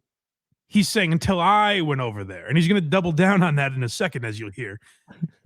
And this is where I'll defend Burr and Whitney. Ask them if they got any shit for this. Ask Andrew Schultz. Ask any of these people, like even like DeStefano and Jessica Kirsten. Jessica Kirsten, who virtually no one knows compared to Dave Chappelle. Ask her if she got any shit for going over there. Well, Schultz was another one that's handled it pretty well, I would say. To a degree, yeah. He like Dave is doing. He's like, I went over there for the fans, which I get, but the issue is not. No one was like, I don't want you to make those scumbags laugh. Yeah. People were like, no, the people handing you the money are the problem. The one that gives you that envelope. black man can make money off the plantation. Go back a little bit because I want to. Oh yeah, yeah. Make sure you hear that. I heard it. I know you did. I meant the other people. All these, I know, I see them financing boxing matches and all these things, and none of these things were an issue until I went there. And why is that? As soon as a black man can make money off the plantation, they try to tell you that the money is dirty. Well, okay, I'll go home. I mean, I think Dave knows that's not true, right? No. Does he think like Louis C.K. didn't get shit for going over there? Yes. He does. Like, do you think he really believes that? I feel like he's very insular. Maybe, but he has his finger on the pulse of a lot of stuff. You know, like he pays attention to things. The idea that he thinks none of the white performers are getting criticized, I just don't believe that. I don't know. Dave got it, I think, a lot easier than most people. And by the way, I haven't even heard, like, Kevin Hart has a Netflix roast coming up. Mm-hmm.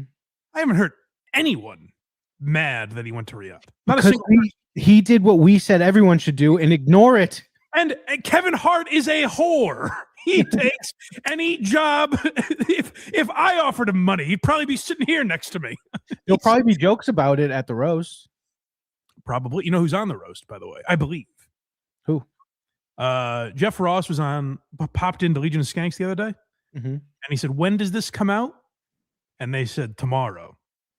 And he said, oh, okay. I'm very proud of my friend who has a big opportunity coming up. And then he left. Oh, Big J? I believe Big J is on the roast. Oh, yeah. That's awesome. Well, yeah. That's good. He's finally getting credit for being friends with Kevin Hart. I know, after all these years. Oh, his set's going to kill. I would think so. Yes, that's huge for him if he's on there. That'd be big. Oh, that's fucking awesome. I hope Kurt Metzger's on it too. That would be nice. But he might be a little too off the reservation for Netflix. yeah. Anyways, back to Dave. Who people were only mad. They let this black guy over there. I remember when everyone was so mad about that. Back to the fields, Dave. And spend the money with actual slave owners on it. Mhm. Where is this clean money you're talking? But you said you hesitated for years to go. Hold on. Years you didn't go. Go back This just a little interview bit. is excellent, by the way. I want to hear that. I want to hear that quote again, because he says, "I'll come back here and spend it with the real slave." And I assume he's talking about, Apple and Nike and like these corporations that actually have slaves. So like, I get the point he's trying to make, but it's a reason not to do business with them. It's a reason for Dave to be like, oh, well, then I won't work with Netflix either. It's what he did in his special. He's like, look what Israel's doing, which is an argument to not perform in Israel. It's not it's not a pro performing in Riyadh argument. But if he just said, or if one of these people just said, yeah, no, I realize that no government's perfect and they all kind of do heinous shit. So why just single out one? Or if they said, like Chris DiStefano did, if he said, they offered me $1.5 million. So I said, yeah, all right. I said, for how long? 2 days. Yeah. Stop making this like you guys were flown over there, private, we heard Aries Spears list off the amenities that he got. Aries Spears like, it was great. It was fucking awesome over there. And that's another, like, Aries Spears, I don't really give a fuck about, because he's like, I'm not making that kind of money over here. I thought it was pretty cool. Yeah, that's where the money argument is like, yeah, dude, we get it. Yeah. So like this idea that like you were in a mud hut over there fighting for free speech, it's not the entire picture at the very least. Now, why is that? As soon as a black man can make money off the plantation, they try to tell you that the money is dirty. Well, okay, I'll go home and spend the money with actual slave owners on it. Mhm. Where is this clean money you're talking? But you said you hesitated for years to go. The years you didn't go. So what made the difference for you? Time and circumstance, time and the wheels of commerce kept turning. You know, if he went with that too and was like, listen, we are still driving like Volkswagens around this country. Shit does move on eventually. Sure. I don't think Jamal Khashoggi was as long ago as World War II. No. But yeah, his argument was, if they asked him about Jamal Khashoggi and said, I don't believe these are the same. Now, it might fool an idiot like me because I am doing no research into their royal their royal family or anything. So I don't know if that actually holds water. I don't know if that's accurate, that it's not the same people, if these are new people with all new and a whole totally new perspective. And they're like, say whatever you want here. It's great. I gotta be honest, like if I got offered a big bag, I'd be over there in 2 seconds. Well, so we've talked about this before. I don't know if Sure, if I'm me, Mike Geary, maybe I would be. That's what I'm talking about. If I'm Dave Right. Chappelle, I'm not going over there. If I'm Dave Chappelle and they're like, it's the amount of time it's going to take, like the flight alone, even though I know it's a luxurious flight, but the amount of time you're on a plane traveling, you could make that $1.5 million. I'm sure Dave makes that in a weekend at most. He does fucking arenas. Yeah. Yeah. So like, is $1.5 million that much money? That's the argument none of these guys have taken, which I'm amazed by. Actually, Andrew Schultz did. Schultz goes, I lost money going over there. I could have made more money here. Right. And that's an approach I haven't heard enough people say, where it's like, at least spin it that way. Spin it like you were losing money going over there. But yeah, no, that's exactly what I mean. Craig Coney's going over there. Right. I'm Bill Burr. Well, Craig believes in a lot of what they believe in anyways. He's like, I think they've gotten too progressive over there. I don't like WWE going over there, mostly because the shows suck, but Sure. that's just me. Want to be that pure about money, then stop driving your car, stop eating, don't use your cell phone. Everything is tethered to something that's just terrible. And I can make a million excuses or reasons to deprive that crowd of that show. But man, when I was standing in front of them, I feel like I did the right thing. Our governments are going to ruin everything for us. We'll never get to know each other if we just do everything that they want to do or function on the terms that they want us to function. And we don't even really know what's going on. Not for sure. Well, artists have always made these decisions. He's correct, by the way. Like a lot of what he's saying is accurate. Where like you can only function in society and have so much moral backbone. Like I said, because we're all using an iPhone or wearing Nikes or any of this shit. Big corporations do horrible things. But I do think there's a difference between wearing a pair of Nike sneakers and going over to perform in one of the sweatshops. You know what I mean? Like, hey, make those kids laugh for an afternoon, but get their little fingers working as soon as we leave. You know, like that. There is a difference there. In South Africa under apartheid, you know, there were decisions about whether artists should go there or not go. And then the question is, are you validating the system or are you resisting it with your presence? I mean, look, And so in the middle of apartheid, if I went and played Sun City, not say I'm a bad person, but if I went and played Soweto, why would I not do that? You know, okay, I'll give you another example. It's not a good example. I'm doing a show. There's a police officer killed a black person, and the black community asked me to cancel the show. We don't want artists to come. We want to boycott. Well, was that in Ohio? Was that in Cincinnati? After yeah, it was exactly. It was in Cincinnati. Was. Yeah. Yeah. And I respected their wishes, but it's like, or we could have got together and talked about it. Yeah, so I get what he's trying to say. I just don't know that that's a lot of what was happening over there. And like, you know, Andrew Schultz came back and told us, he's like, I made jokes about 9/11 and like I brought up all these things that you're saying we weren't allowed to say. And then we watched the video and it's like, did you really? Did you have this groundbreaking, like pushing boundaries conversation with the people there? Or did you just say what you were allowed to say as the people that paid you handed you the rules? Like I said, the thing that breaks all that, that breaks that facade completely is the idea that Tim Dillon wasn't allowed to go over there.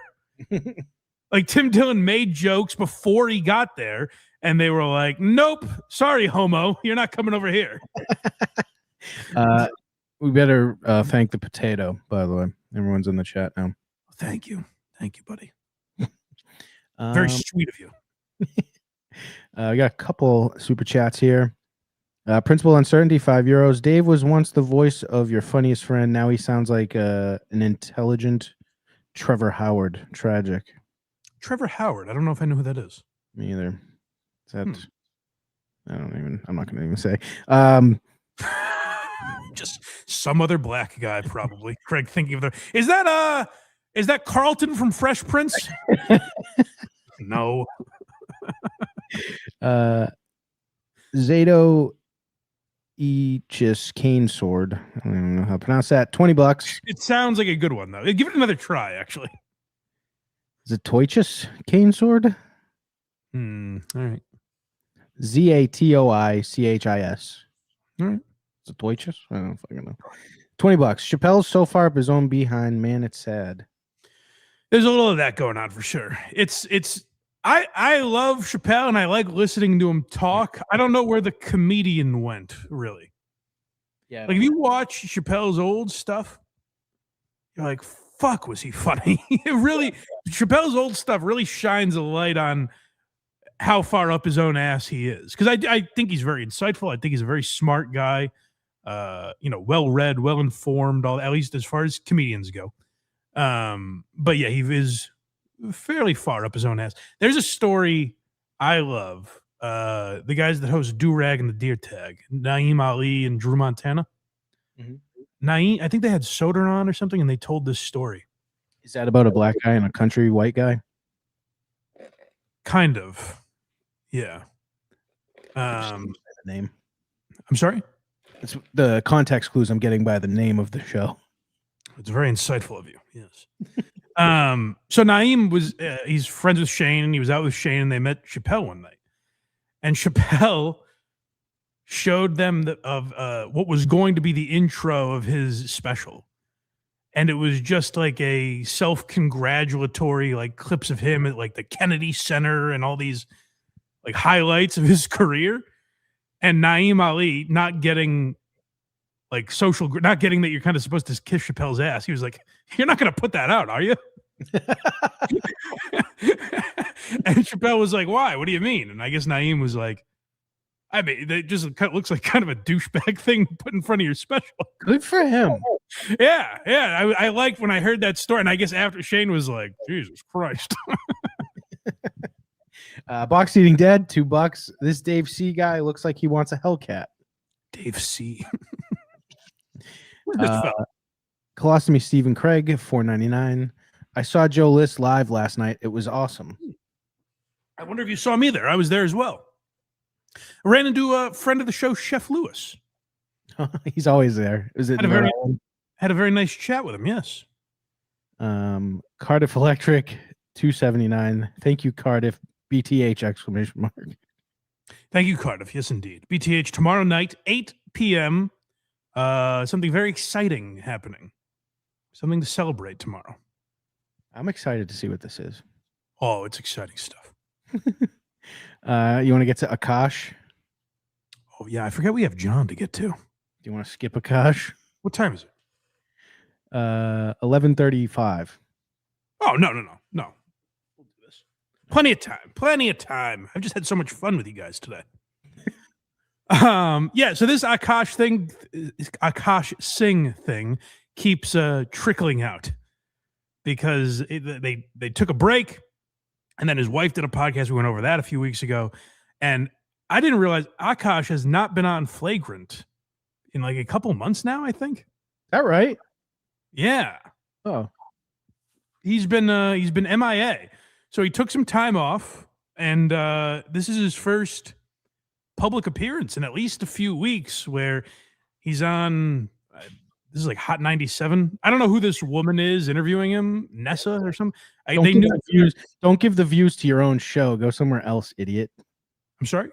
He makes his first appearance not on something that'll make him money. I know. Yeah, it is weird, but he's promoting Radio City. I guess he's got a gig at Radio City. Music Hall, if you're not familiar. I know. So he's on Hot 97. He seems to know this woman from MTV or something. I'm not too familiar with her. Terrible interviewer, by the way. But that's neither here nor there. Let's hear Akaash talk about what he's been through the last few months. You know you need to thank her, right? All the time. I buy her nonstop. I know. I see Thanks. her. Thanks for ruining my fucking life. Also, what kind of toxic shit is that? I thank her all the time. I buy her whatever she asks for. Can you imagine this poor bastard? And I think they've both gotten a bit of a tough break because I think she was just a idiot that did a podcast and was trying to be funny. She doesn't have a real personality, so she was trying to create one and be silly and goofy. And I do think a lot of it got taken too seriously. But now Akaash has been flooded with people calling him a simp and a loser and a cuck. And this starts with, you know, you need to thank her, right? And he's like, I know, I do. This poor beaten down man. Ugh. I love her, by the way. She loves you. I love her. I think she is so kind and genuine. And I love that she talks whatever she wants She to gives talk. blowies to anyone that wants one. Seemed really genuine. Well, which is it? Is she really genuine, or was she kidding about popping her pussy to get college guys to do whatever she wanted? So the biggest problem is that she lied about being a virgin. I know I don't know what but the biggest problem, I guess, is that people think she's a liar. But my thing with that is like, either one of two things is true. Either she was kidding around, she was searching for a personality and wanted to make herself seem like a slut in order to, you know, be cooler on a podcast, and Akaash is aware of that, or she really was a slut and they were lying about being virgins when they met each other. But at this point, Akaash must know that and be okay with it. So either way, I don't really care. I think she lied to him because he wouldn't have been with her otherwise at the time. I don't think I would be very surprised if that was true. Like I said, we live in an age now where someone would have been like, hey, I fucked that girl in college. Like someone would have said something by now. That's true.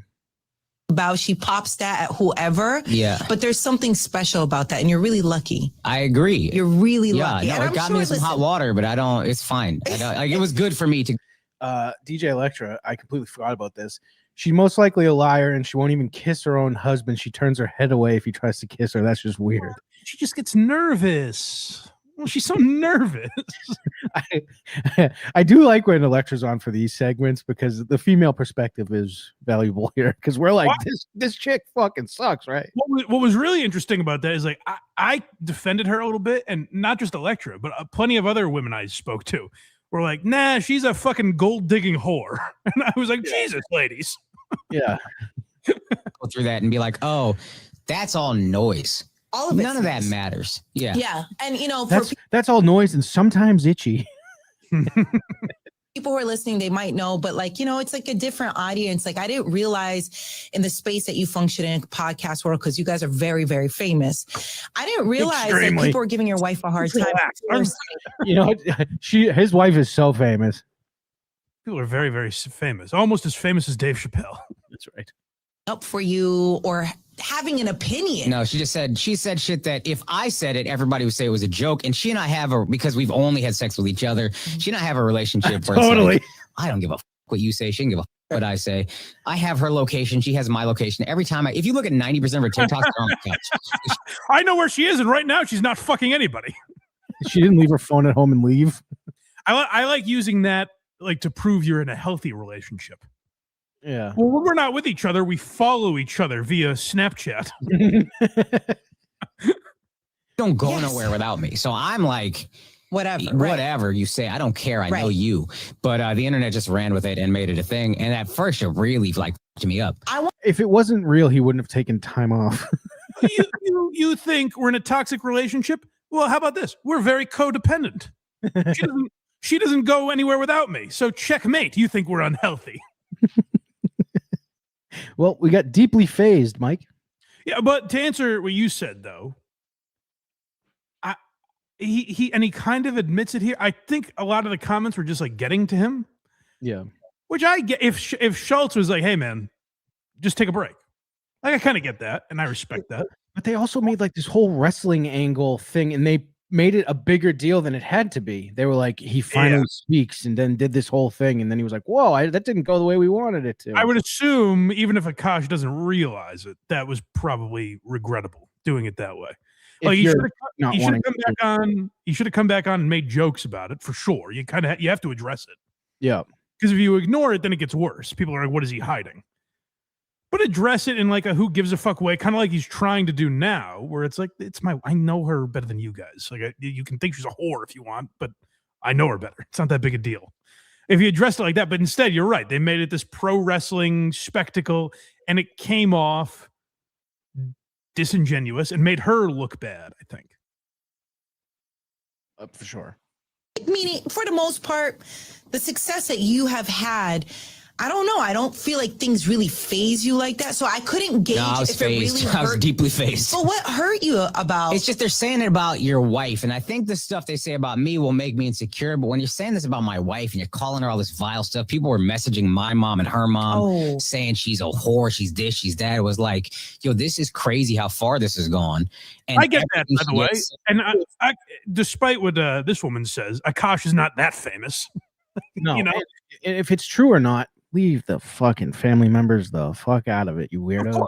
Of course. Yeah, but people are crazy. Like, there are crazy people, and Flagrant is a big enough podcast, and this story reached a big enough scale that we can't even comprehend what he's talking. It's nothing compared to comments that I get or anything like, you know what I mean? Like, it's such a crazy scale that none of us have dealt with.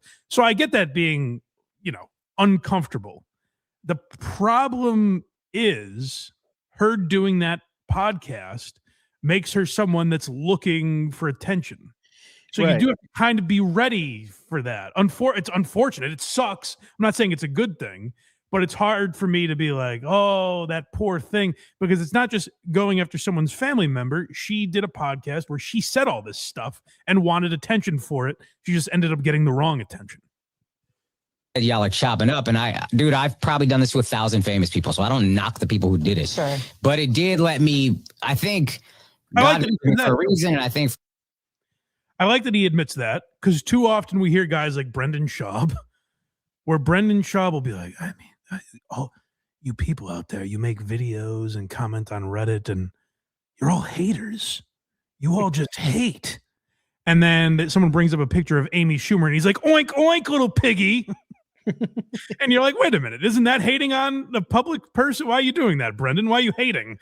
So I like that Akaash is at least like, and the show we do, I do that to people all the time. So like, he's not crying victim. He's just telling you how it impacted him, which I like the approach. For me, this was God's way, because this is how I found out I had some level of fame. This is recent. Yeah. So you're just realizing your fame now? I didn't know, because people would be like, what was your I made it moment? I was like, I haven't made it. What are you talking about? And now it's like, well, when the whole world called my wife a whore, I realized I'm doing okay. That you made it. That's kind of funny. Oh. Yeah, but it's also like, I don't know. That's not necessarily what that means. Everyone's calling my wife a whore, and you call your mom like, Mom, I made it. There's a lot of people we laugh at that are like, oh, so you're obsessed with me. That must mean I'm winning. It's like, well, no, you made a spectacle of yourself on the internet, and now people are laughing at you. It doesn't mean it's not necessarily positive, but I get what he's trying to say, I guess. If you do something that gets a reaction like they got for that, you got to be like, okay, this is bigger than I thought. Yeah. Which, again, maybe that's why it's smart to take time off of Flagrant. He came back, addressed it, and then took some time off. The way he's talking on this is like, maybe he's never going to come back. We're going to get into it, but he's talking about like not wanting fame while promoting a gig at Radio City Music Hall, which is a 5,000 seat venue or something like that. Well, the amount of money he has to spend every month just to keep his wife from running away, he probably should get back on Flagrant. Like, is there a way I can make a lot of money without being famous? Fuck. He's going to buy her a new bag every 2 weeks. Well, that's the other thing. We're acting like, people are just making fun of her because she said she likes sex. No, she said that you have to make all the money and fund her life, and she feels no guilt for that. Like, she said a lot of shit where people would make fun of a guy for that. Right. You know, probably much worse than they would make fun of a woman. So he's kind of making it like, oh, if I said this, it would be no big deal, but she said it, so people made a big deal of it. I don't know if that's true. But he continues on about fame here. Okay. Akaash Singh retiring from fame. It was God's way of telling me, you always say you want like a happy, healthy family. You need to know what comes with this fame thing and decide if you really want it. And I realized I don't really want that. I want to be the best stand-up comedian I can be, hopefully ever. Yeah. All that other shit, I don't care. If we go to the Met Gala, she probably made me. I don't give a fuck about walking on this stupid. Oh, no. God, no. Akaash, you're taking the wrong approach. He's like, I don't want to be famous. I want to be the best comic ever. You know, famous would be. That's a problem. You're playing Radio City. You're going to be famous if that's the case. But he's also saying, he's like, listen, he doesn't say, I won't go to the Met Gala. He's like, listen, you see me at the Met Gala? It's because she made me. So she's not retiring this quest for fame. So he's not. He's famous enough that he doesn't realize how douchey that sentence is. I get, but here's the weird thing: is like I guess he is famous, whatever that word means now. Yeah, he's not Andrew Schultz, but he's right. That's exactly what I mean. It's like he's famous the way Robin Quivers was famous. You know, like he's the sidekick on the podcast. And if he goes away from that podcast, I think he might get what he wants. I think he will be less famous. But I think the stand-up goes with that. Like the reason we know who Akaash is that podcast. So it's a double-edged sword he's playing with here. For sure. But here we are talking about her feelings now. Oh, this poor bastard. I know. Everything. She was, I mean, look, it affected her for sure, but she said, this is where I don't like, I wish people knew, and I said this. And it 100% didn't, by the way, because she's getting the attention she's wanted since she's popped her pussy in college. She's back on podcasts talking about it and calling Andrew Schultz's fans, the man who gave them a life. She's like, all his fans are racist. Oh.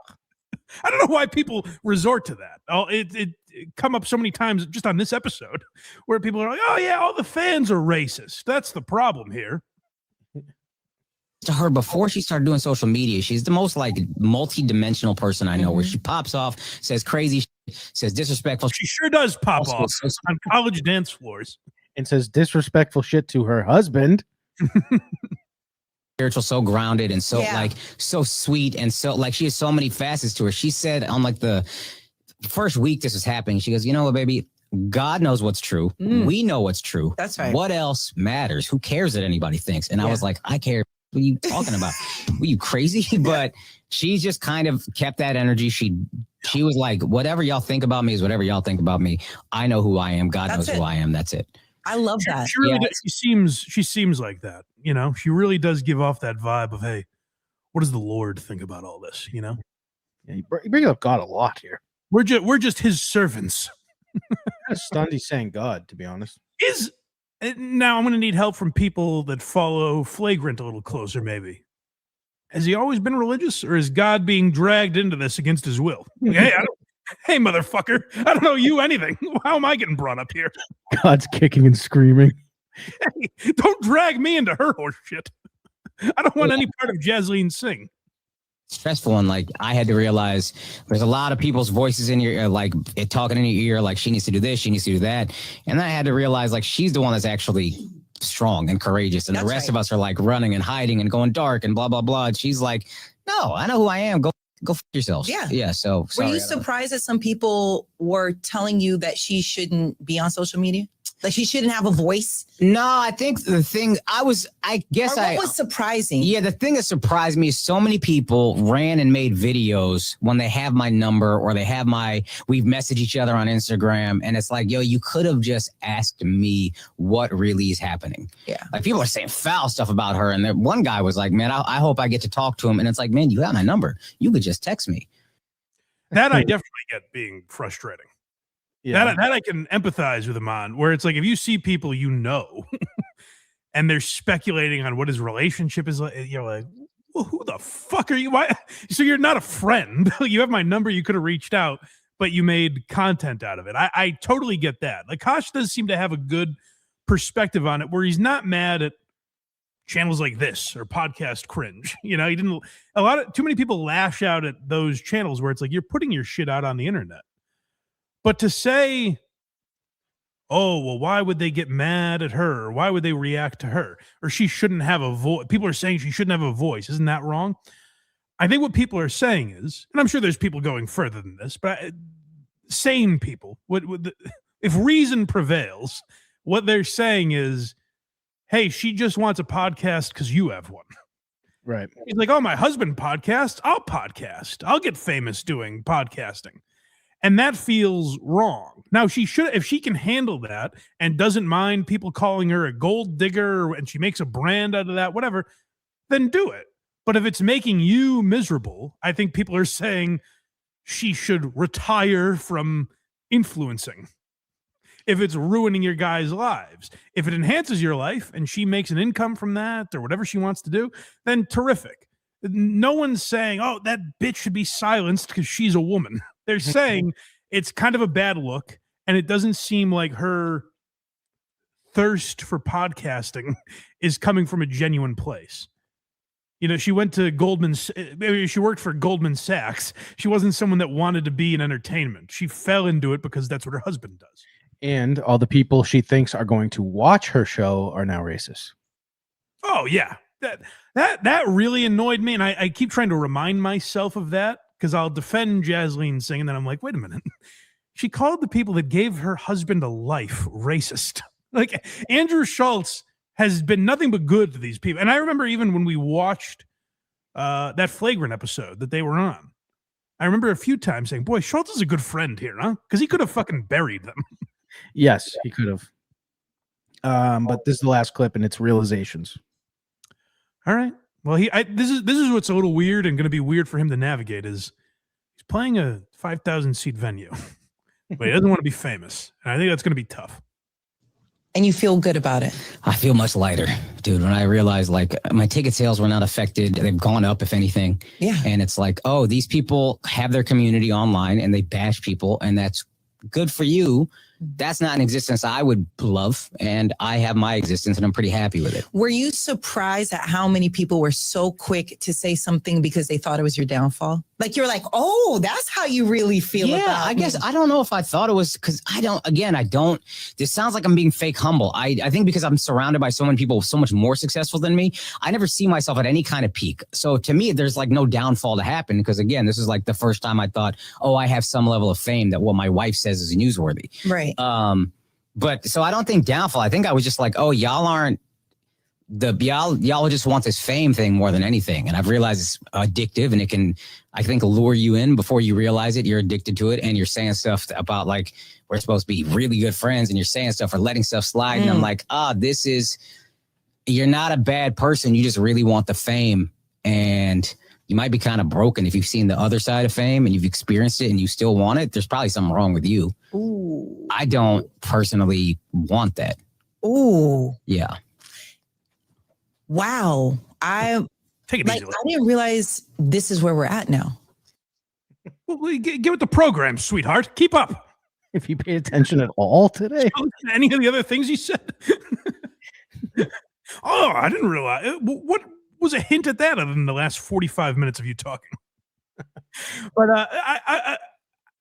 I don't know a ton about Akaash, but through this controversy or whatever you want to call it, he seemed like a decent guy to me. Like he seems fairly grounded, level-headed. He's not handling it as badly as I think a lot of people would. How many people do we cover that would have had meltdowns if this happened to them? Also, he seems like a respectful guy. Yeah. If he's got a problem with his wife, he's not going to do it with a microphone and a camera. That's exactly right. Yeah. I think, and again, if he's being true to himself, he doesn't give a fuck what I think or anyone else online. But like my opinion of it is because they've put it out there. So I think it's okay for everyone to break down. She doesn't seem like a genuine person. I think that's the feedback that a lot of people are giving on her podcast appearances. It seems like she's grasping for a personality. He knows her a lot better than any of us do. So if he's okay with whatever she is, who gives a fuck what we think? So if he's able to navigate that, I say good for him. I hope for the best for him. I assume it would be best for their relationship if she stays the fuck off TikTok and YouTube. Yeah. But what do I know? But I say good luck to Akaash. Maybe this will be the last we hear of it. Who knows? But yeah, I hope he figures it out. It's going to be tough for him. I think I get what he's trying to say. Like it's going to be tough for him to not be famous, quote unquote, and be the level of stand-up that he is, or be the level on the level of podcast that Schultz has. But I think he's saying like, I'm not interested in my life making for content, you know? Right. Which I think makes a lot of sense. We got some super chats. Let's get to them and get to one of the most anticipated Stuttering John segments I've ever done. I'm very excited for this. Cost me Stephen Craig, $4.99. When's the next Very Good Slop Chronicle? Probably this week I'll be filming one. Is that Very Good Chow he's referring to? Yeah. Don't say what you want about Craig. Let's not attack the Very Good Chow brand. I should just put like a pile of chicken wing bones in the background. Maybe I'll take off on some algorithm I didn't know existed. Yes. Chris $2. Help the Duke. That's DOOK.com. Someone made Stuttering John as a GoFundMe to fund the lawsuit that he brought on to Carl and Shuli. Just kind of crazy.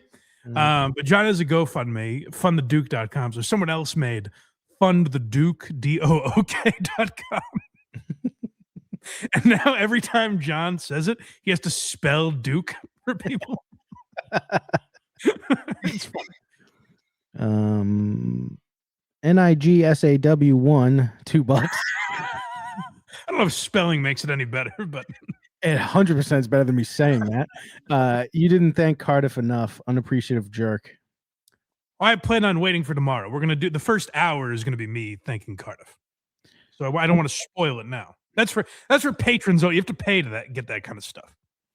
Rumpled trench coat, a Columbo pod, $5. My wife and I have a wonderful relationship. Every time I leave the house, she slips an iPad tracker in my pocket and I lock her in the basement. Yes. She's like Hank Schrader. Yeah. Carol Dillon, €5. Mike, brother, and F and your co-host. Okay. Joking. Chappelle with the cigarette giving a state of the nation every 2 weeks is very pretentious. Hate it. There's an element of that. I definitely get it, but I enjoy listening to him talk. I think even if you disagree with him, I think he's an interesting guy. Like I think it's perfectly fine to disagree with him, especially because Chappelle's not a guy pushing back, like trying to silence anyone else. You know, I do think Chappelle would be willing to have conversations with people that don't agree with him. All right, time for Stuttering John, Mike. This is exciting. I couldn't believe what I was hearing. I happened to, after we did Dabbleverse Live the other day, I just happened to click on Stuttering John. I was falling asleep. I saw John was live. I said, let me click on it. And I heard this. I am stunned. I can't believe John's still able to stun me, but boy, did he. Good for Ava for bringing this subject to the show. And today, Craig, I know you're going to try and belittle this. Ava is a beautiful woman today. A gorgeous young lady who has done a very brave thing here, all right? I don't think I can do that. She's a lovely, sweet young gal. Because good for her for standing her ground against John here.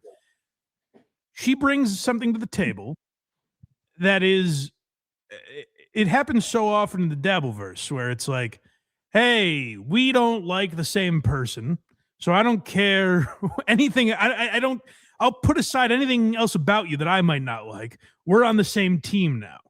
And right now, John is doing this with a guy named Dan, who Dan, I guess, I'm sure I'm going to get a lot of this wrong. I apologize. My friend Kaylee, Lucy Tightbox, did a great breakdown of it. Go watch that if you're interested in all the proper details. But my understanding is that this guy, Dan, was a member of the Opie and Anthony subreddit. You're familiar with them, Craig? Yes. Quite a place, that Opie and Anthony subreddit. And Dan was involved in the lawsuit of Patrick S. Tomlinson. And they're going to explain a lot of the details about this lawsuit, but basically Patrick ended up having a civil suit against 60 people in that subreddit, and Dan was one of them. Now, I'm certain that there is nuance that we don't understand, and it's easy for us to judge with hindsight and, you know, from our point of view, and it looks one way, but when they were in it, I'm sure it was a totally different thing, whatever. All you have to know for the context of this argument is that John is Patrick S. Tomlinson and the Dabbleverse is the Opie and Anthony subreddit. And it is almost like a shot-for-shot remake. And yet John doesn't understand that. And it's staggering to watch. It really is brilliant, and good for Ava for calling him out on it. Let's get into it. Gentlemen, the great Abba Riza. How are you, Abba? Good. How are you doing? Good. Are you with your arch nemesis, Dan, who loves you? Dan, I've got some questions for Dan, though. I'm ready I don't know if I'm to allowed to answer, ask them, but yeah. I'm ready to answer. And I figured you would. I'm happy to answer any questions. I don't want another. Are you coming in with a ready hot with this? What? No? Okay, fine. We don't have to talk about Dan. No, but Dan loves you. She wants to ask me about the lawyer from last night, I'm guessing, right? No. Okay, what do you want to ask me? I'm not allowed to ask you. No, you can ask me whatever you want, Alva. I'm an open book. Definitely acts like a lady.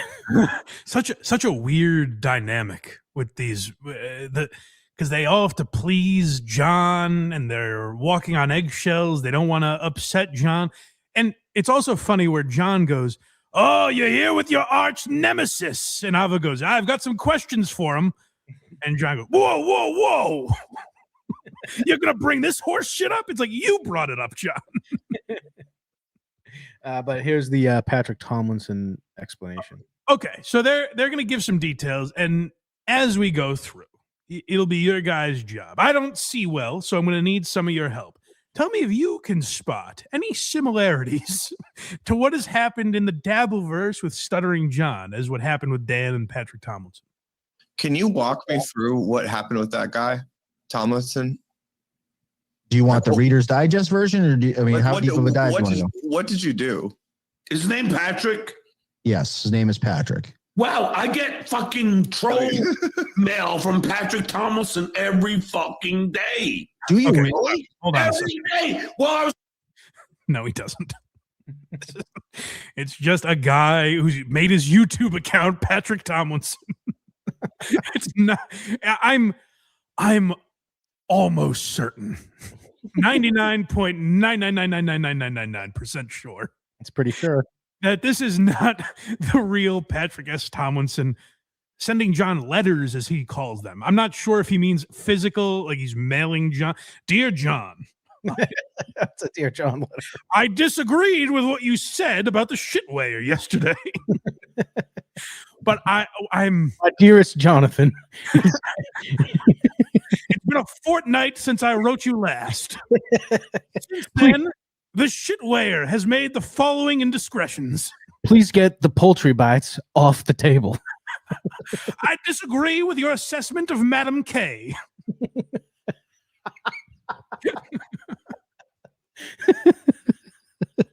Clean my garage off, I swear on my life. I look at it's probably because he's seeing you with this dick licker right here. He's like, hey, this guy's hanging out with the Dan. No, this Patrick Tomlinson always sends me like letters every day, trolling me. He said the letters are in my garage, so I guess they are physical letters. I thought it just looks evil. The way this camera angle is, the way she has to look up, it's fucking frightening. Well, she's doing a great service today. She's an anti-hero. So here's the deal. A lot of the stuff that Lucy has talked about, there's multi layers to it. And I'll try to explain this. So there's some emails that say Dan Mullen sent this email. I did not send those emails. Okay. So there's people impersonating me because now some of it I did kind of harass this guy a little bit. Well, I find that interesting. And I'm sure there's truth to that, by the way. I'm sure there is nuance to this that we don't know. Much like, did Lady K call John's kids losers? Yes. But is there context to that? Absolutely. Like, all this stuff has context. But if you just take a few steps back, it looks pretty bad. So it's a very similar scenario where Dan even admits, like, I did harass this guy a little bit, but it's not exactly what it looks like. And that's true of many instances in the Dabbleverse. It's like, I recorded this guy's set, but technically, like, he talked about doing this to this person, and that's what made me do that. All these things do build up and lead to other actions. Happen. Just you tell me what happened. Okay, I'm going to try to keep it as, because I don't want to bore John here. I'm going to try to keep this as tight as possible. There was a subreddit that was dedicated to Opie and Anthony. And right around the time that Anthony got fired from the show, There was nothing really to talk about. The show didn't exist anymore. You got fired. Opie and Anthony ceased to exist. Somebody found this guy on Twitter talking about Norm Macdonald. He said, hey, I don't find Norm Macdonald funny. It was some email on the line. Get him. So people All started. right, you know what, Dan? I hope you fucking finish this guy off. Then you're winning me over. This son of a bitch. Kind of trolling, like you see in the Dabbleverse. The same thing. People sending comments or whatever. I was one of those people. I was making comments to him on Twitter, so on and so forth. This person, Patrick Tomlinson, tried to sue people. He tried to sue me. He said he went to NYU. I couldn't believe it. He said, listen to this, Ava. Patrick S. Tomlinson said he beat Shaq at basketball. And I said, I can't stand for this. It is, by the way, I'm as big a Norm fan as anybody. It is pretty hilarious to me that he's like, listen, this guy said on Twitter that Norm Macdonald wasn't that funny. And we said, let's ruin his fucking life. What's the big deal here, Ava? What are you making such a fuss about? I see nothing wrong with this. He called them 60 John Does for people saying that he defamed them. Almost kind of like a lawsuit like you see in the Dabbleverse. I was one of those people. I was named a John Doe. Where specifically do you see that in the Dabbleverse? Do you think this Dan guy doesn't know it's John? Yeah, he knows. Oh, okay. Dan, so the first clip I heard, we played it on Dabbleverse live a couple weeks ago. Well, he comes on to John's show and he goes, beautiful intro, baby. You're killing it, John. Like he's really pouring it on thick. So yeah, I think he's very well aware that it's John, but I think he also knows John doesn't know it's John. So he can just say whatever he wants. It's true. Sue me for $100,000. Because and for innocuous stuff. Like if you looked at this lawsuit and I could find it for you, it's like nothing. It's a nothing burger. He's an author. He wrote science fiction books, whatever. So I took that personally, and so there was a whole lawsuit. He ended up losing the lawsuit. The owner of the Opie and Anthony forums got money back from him, and he had to pay back for it. I went to the court hearing for that lawsuit because I was part of the lawsuit. I wanted to see him lose that lawsuit, so I did attend that in person, which is where a lot of this, like, oh, Dan is stalking him or whatever. No, I went to a lawsuit that I was named in with him. There was this gentleman claimed that people were swatting him. I had nothing to do with that. There are some people that think he swatted himself. So, like this gentleman was saying that people were calling his gigs and trying to get him fired. This gentleman was trying to get him fired from his substitute teaching job. This gentleman was calling his mother on Christmas Eve. He also bought a house in Florida. Criminal that swatted him. I have no knowledge of that whatsoever. I've never done anything illegal. Did I go to Milwaukee? Yeah, I find that hard to believe. What does that mean? You went to Milwaukee. I went to a court. I sat in a court hearing that I was part of in Milwaukee, and yes, and I also walked by his house and I took a picture of his house when he wasn't home. Well, you conveniently left that part out, Dan. Well, he said, "Hold on, is there more to that clip?" Yes. Let me hear the end. That people call that stalking. I call that, kind of taking my little trophy picture. I've never met him in person. I never accosted him in any way. And that's the story. And that's pretty much what it is. I mean, I just photographed his house like I'm a PI. My little trophy. John comparison is next. All right. Now it's tough because Dan laid out the scenario pretty and by the way, like I said, I'm sure he's right that there are things we don't realize about the situation. There's two sides. Craig, even sometimes I like to say there are three sides to every story. Could be. There's your side, there's my side, and then there's the truth, So I'm willing to believe there's more to it than meets the eye, and that Dan has a bone to pick with Lucy Tightbox, or she may have gotten some things wrong, or she may have missed some things. Who knows?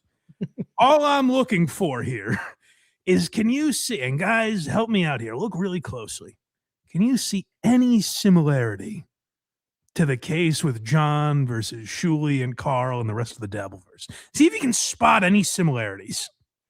Sues me? You're goddamn right. I'm going to go to the fucking court hearing. I don't care if it's in fucking Timbuktu. I'm going to fly there and I'm going to see that fucking person lose in court. And I did that. It's not a moral trophy to show up at a court hearing for a lawsuit against you. It's accurate. Really? How not? Really?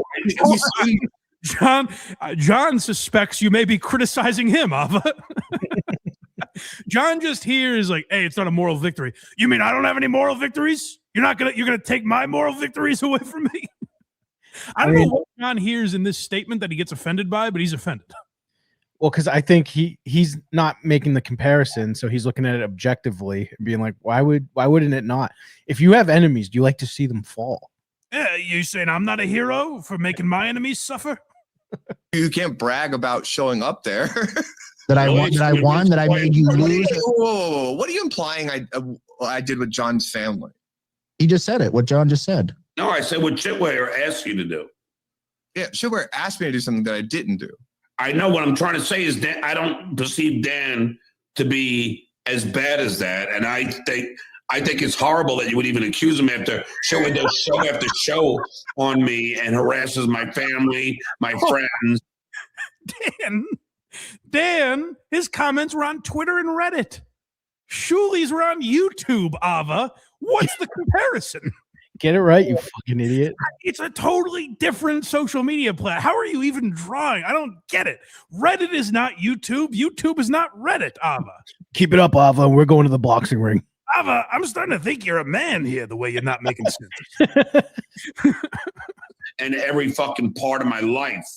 John, to me, this is the moral leg that I stand on. Like when I shit on people like the Shitwayer, is that I don't have like. By the way, so when John says Shitwayer, it kind of sounds right. when Ava goes, Shitwayer? Yeah, when other people, because this is what everyone does on John's show. Keanu would do this. They all adopt John's way of speaking, and they have to adopt his hatred for the people. But with John, it comes from a real place, you know? Yeah. He hates the Shitwayer. When other people try to go, here's the thing about the Shitwayer. You're right. It doesn't feel right. See, John is many things, but, genuine is one of those things. Right is not necessarily correct. Yes. Right is not correct, but genuine. Well, go back a little bit, because Ava is about to make an exact right point, and I try to say this all the time, that you can't just have morals when they apply to you. When they're a win for you, they aren't morals if you use them against other people or ignore them when they don't apply to you, or when you don't want them to apply to you. So John is trying to say, like, yeah, but Dan's against the same people I'm against. And obviously, well, you kind of have to analyze it accurately here if we're going to have any sort of moral integrity. I shit on people like the Shitwayer is that I don't have like a history of being online and harassing people ever in my whole life. We're talking about one person you're talking about. Who knows what else he's done? He only ruined one guy's life. Which John's whole argument against the Shitwayer is find a new thing. They just cover one person. That's all they do is talk about me. and then when it's like, hey, Dan harassed this Patrick Tomlinson guy. What, one guy? Come on, Ava. It's incredible. I've never seen this level of a lack of self-awareness in John. Like, this is new heights, even for him. And it's the frustrating thing about following John, and it's a problem that I've had internally. I'm conflicted about this. Because I'm like, what's the end game with John? What's the payoff? Is there eventually a time where he, learns, or is there any growth here ever? And this segment on his show with Ava and Dan makes you step back and go like, oh, there's never, we're going to do this as long as John lives, because there's never going to be a change. Is it just going to be the same argument over and over again? Because this is something where it's like, even when it's laid out right in front of him, John will never see, he'll just shift the argument and maneuvers. And what John is really good at, well, not good, but like what he does tirelessly is he'll hang not on the point you made, but one word you said incorrectly, or he's a master of completely avoiding the actual question. Oh, okay. So I'm just saying this guy. I'm saying Dan is just like the people that are fucking with you, and so she just straight up says it, and he still doesn't get it. Dan. Think of Dan as the Shitwayer, John. And it'll make perfect sense. John's like, I don't get what you're trying to say. Who's Dan in this analogy? Who am I in this analogy?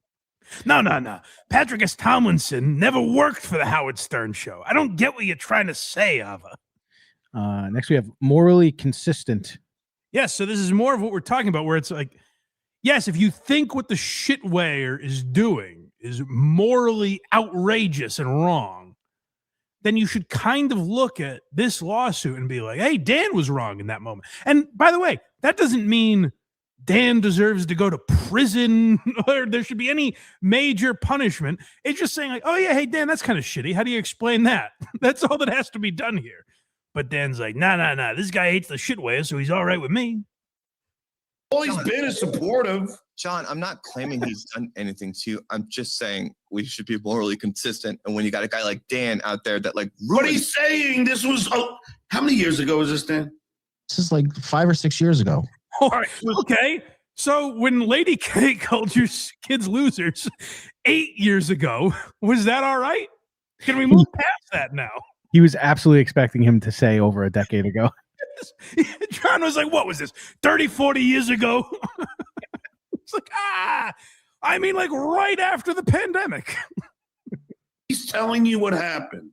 Wouldn't we be hypocrites to engage in that argument when Cumia says that about what we've like called him out for, when he says, well, that was a certain amount of time ago? No, but did he hit on what he thought was a 14? I mean, no, but the point God.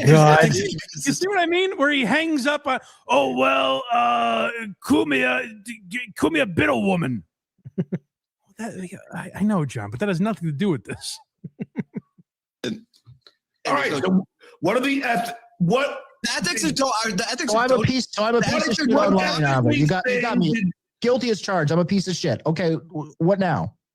No. The idea is if you think it's wrong to bully John, that everyone gangs up on him in the Dabbleverse. They're being unfair to him. They're ganging up on him. They're picking apart every little thing he says. They're going after his family. They're harassing him online. If you think that's wrong to do to John, you should also think it's wrong to do to Patrick S. Tomlinson or anyone else. That's the point. You did. I'll tell you one thing. The similarities are so staggering that it made me look and go, wait a minute, am I part of the Opie and Anthony subreddit? I'm like, oh no. What ethically thing did Dan do that was so bad? I don't even get it. What did he do that was so bad? Are you actually asking? Yeah. So, like I said, I don't know a ton of stuff. I know what the subreddit was accused of.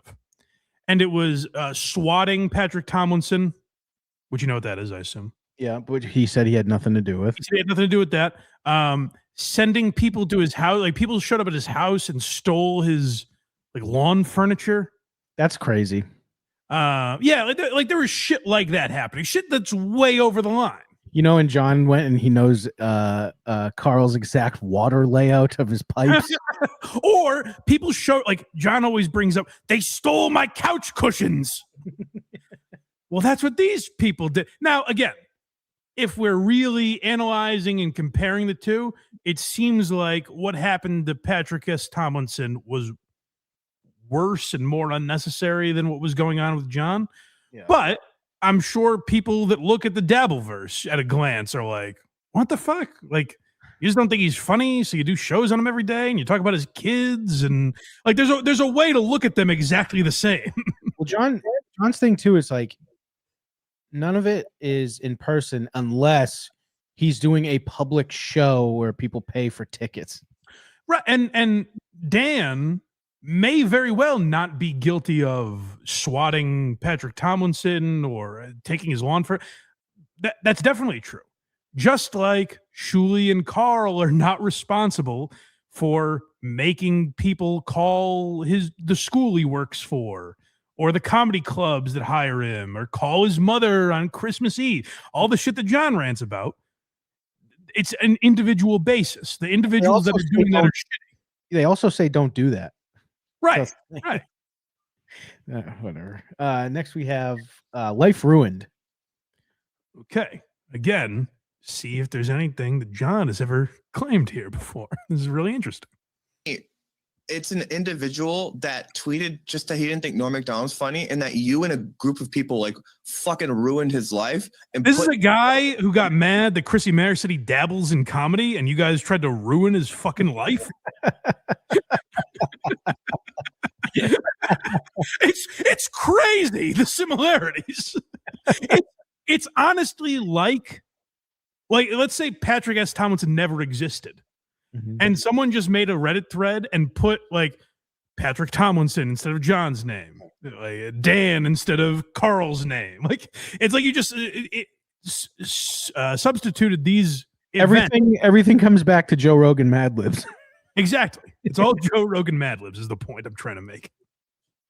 Lose so much money and cause so much misery to his personal life in a gross trolling way that every day. How is his life ruined? Hold on, let me finish. When I come on John's show and I just shit on all these other people, it's on the basis of just that is a fucked up like way to be, and I'd never participate in that, no matter what people do to me, and I don't want to be a hypocrite about it. And to me, it's fucked up that you did that, and it's odd that you're just like, I don't know. I'm just gonna call you out. Do I need to take an ethics class, Lava? Do I need to go back to ethics school? Ethics class, but I'm not gonna. How was John's life ruined? When Carl found John, not discovered John, but like when Carl found John's podcast, John was broadcasting to nobody virtually. No, Mike, you don't understand. He was on the Howard Stern show at the time. No. It was actually much. Oh, I'm sorry, Mike. He was at the Tonight Show. No, way after that. After that. So his career was not affected. John was sitting in his apartment alone, broadcasting to nobody. Carl started making fun of him. More people started watching and listening to John. People made fun of him, but how was his life ruined? Is his life in a different position than it was then? Or could you even argue like his career has been furthered by the harassment he's gotten? He punches with you that I don't for anybody else. That's all I'm saying. Okay. I hear where you're coming from, but you know, I still don't even hear how much you're refuting about what they said happened. Well, I'm refuting the illegal, like Lucy Tightbox was saying that I swatted him. I did all these like illegal things. Was he swatted? He was swatted. It had nothing to do with me. I was not involved with that. I have no connection to anything illegal. I've never done anything illegal towards that gentleman.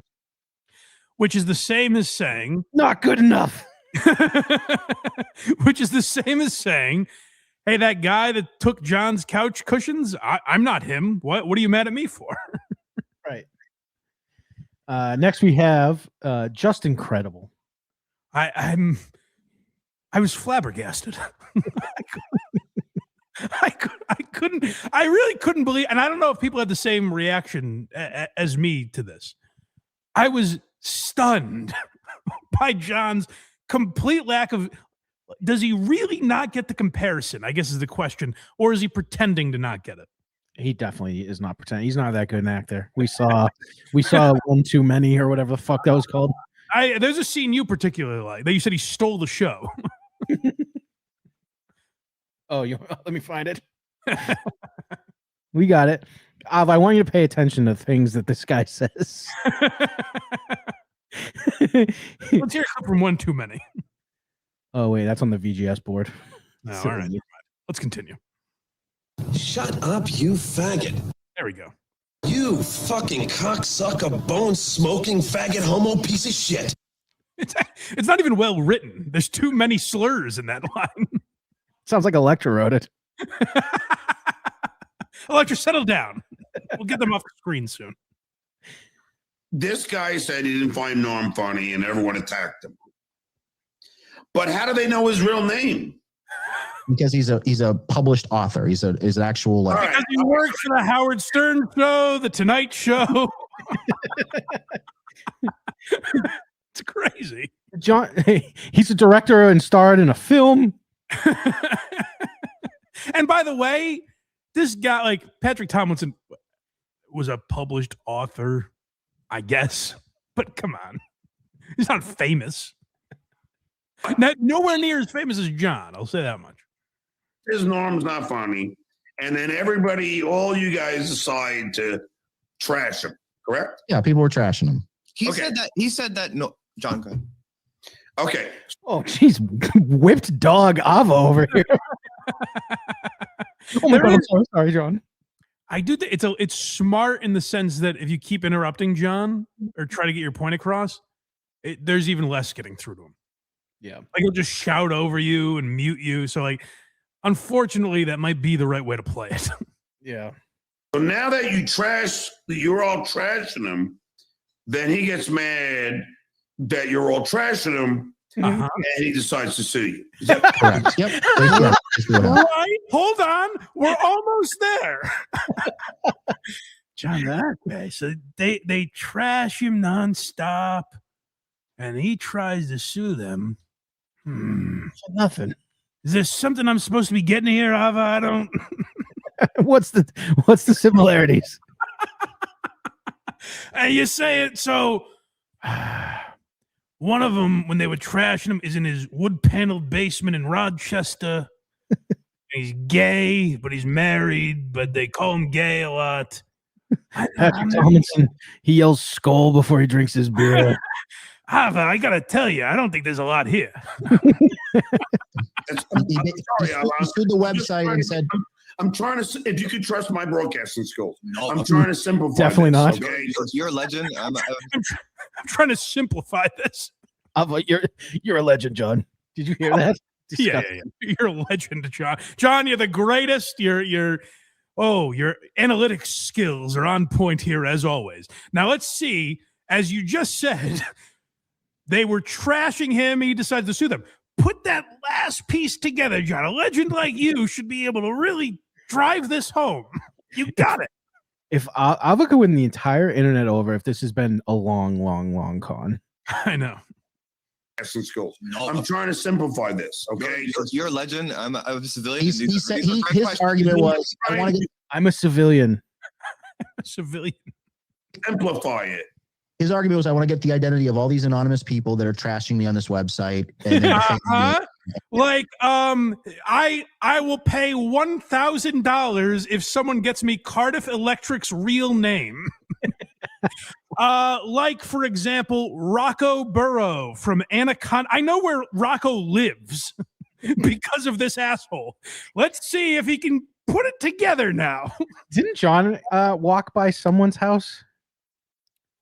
Lady K's. Okay. Yes, he did.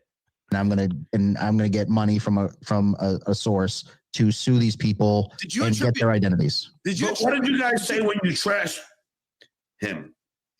We said like his books suck. You know, it's stupid. Like just John's like, yeah, obviously it sucks. We said his podcast sucks. We said he's not funny. Just silly stuff, John. We call him a deadbeat dad and a slobbering drunk. Just playful stuff. That seems above board to me, Ava. I'm not getting it. Oh, Jogger in the chat is exactly what I'm thinking of. He showed up at Melton's house. Oh, he did Melton's too. Yes, of course. I'm sorry. Yeah, that's the one I was thinking of. He stood outside Melton's house with a boom box, like say anything. Nothing like. Did you share his address? No, I never thought his address. Did anyone in your group share his address or show up at his house? Oh, so if someone does it, it's all your fault. You're right. Well, Craig, I don't know who we're dealing with. Yeah. John would say that if anyone shares his address, it is Carl and the shitware's fault. Yes. And I got to go back to, because I like Dan being like, listen, I mean, we would trash his book and call him ugly. And John's like, yeah, that seems like good fun to me. I don't understand. It's fun banter. Dan's like, listen, we had segments like Cringe of the Week. And then we had a potato make a game that we would play to see if we could guess the stupid things he would say. Just stuff like that, Some podcaster would call him Patrick. we would read a bunch of super tips in different voices, calling him an asshole. John's like, yeah, that seems like good stuff. That's nothing like what these people are doing. Furniture? No. Okay. See, Ava, if there's 60 people, you think they're all? I mean, there was some shit like that. Go back a second, because Ava, I like Ava's turn at one point. I don't think we have the clip, but like right there, she goes, were you involved in like people stealing his furniture? And he goes, no. And she goes, okay. And then later, she's so exhausted by this argument that John goes, he said he didn't do any of that stuff. And she goes, oh, he's lying, John. Stop it. She just got so frustrated with it. No. Okay. See, Ava, if there's 60 people, you think they're all in? I mean, there was some shit like that. Like, you have to understand, this is like this. You think they're all in cahoots? Like, yes, much like me, Tukey, Cardiff, Shuli, we're not in cahoots together. I don't even know these people. Guy is on Kiwi farms. This is like, there's like thousands of people that know about this guy. So like, I can't be held responsible for what some fucking anonymous person does. This is like when shitware's like, I didn't do this. Stop saying shitware, please. No, but she's right. This is like, you know what? It's nothing like that, Ava. You're crazy for thinking this. To him, but then he creates an environment where there's a bunch of trolls that are also, doing Dan created this environment. No, he's not. Well, you're giving me a lot of credit, Ava. Neither did Shuli. Neither did Cardiff or OJ or any of these people. It's Carl's. Carl's created it, and then everyone else piled on, and John blames all of them equally. I just pointed out that his kids took their stepdad's last name. Yeah, what's the big deal? That Tomlinson's too long. Imagine writing that every time. It's too long. He's not the Ava, did Dan create this subreddit environment? But then Shuli could make that same argument. I am asking you. Okay. A question. Did Dan create this subreddit environment? No, but I do feel like when Hold on. Direct answer, no. Okay. Who gives a shit? Listen to what she's saying. Her point is, neither did Shuli, and you spend hours a day talking about how evil Shuli is. Or create this environment to trash me every day on his show. Yeah. Okay. Now therein lies a very big difference. Now, let me ask you, Dan. So you were just one of 60 that were involved in trashing this guy because he didn't think Norm Macdonald was funny. Were all you guys talking to each other, or you were all just trashing him anonymously? Just anonymous people on the anonymous people, just like Cardiff and Tukey and OJ and Lucy Tightbox and all these people who you don't know their names, John. You're actually paying to find out. You get mad that they're anonymous. You call them cowards. And by the way, he's like, Dan was just one of 60 people. Carl is one of 60 on his own show. 60 fucking people. And you're mad at him every day. I don't know who any of these people are. All right, so you're all just trashing people. Yeah, we're just like you're just making Everybody's comments. trashing this guy. With that logic, you absolved the Frog, because Frog didn't create this environment, Shuli did. So now Frog is innocent. Correct. No, he's not, because he produces and gets paid by the shit. Oh, then a different analogy, John. Me or Cardiff, someone Shuli doesn't pay. You see what I'm saying? I wish there was some kind of like referee. You know what I mean? Like, because John's a very difficult guy to argue with. I wish there was some kind of moderator that could mute them and just be like, well, no, John, the correct comparison is this. Oh, that'd be great. You know? Next we have Trashing Patrick. This is great. John has gone so far to not understand this analogy to now, 5 years after the fact or whatever, join in on bullying Patrick Tomlinson. It's incredible. All right, you know what? Listen, you know, I don't know Patrick Tomlinson. I know this guy sends me fucking troll mail every fucking day, not only to me, to my mother, to my brother, and everybody gets a letter from Patrick Thompson. John, this guy is not a good guy. You're attacking Patrick? He deserved it. He deserves it. Because now you're attacking Patrick. John has gone so far as to join the assault on Patrick Tomlinson. This guy is not a good guy. Now you're attacking Patrick? Yeah. Do you want me to show you the 800 letters he sends my mother? They're not from him, John. Same person, John. Do we not? What a Oh, hold on. I want to hear that again. Sorry, I talked over it. Do we know that this is even the same person, John? Do we not? what a Yes. No, we do not, or however would be the correct way of saying that. But you don't know that it's the same person. You haven't checked. So yes, Ava is right. We don't know yet that it's the same person. Maybe double check before you go, this guy's not a good guy. And also, John, how many people, I don't know if you've read your chat lately, John, sift through. See if you can find anyone saying you're not a good guy. And you deserve all of this. They pay him to say that. I know. This is not getting it.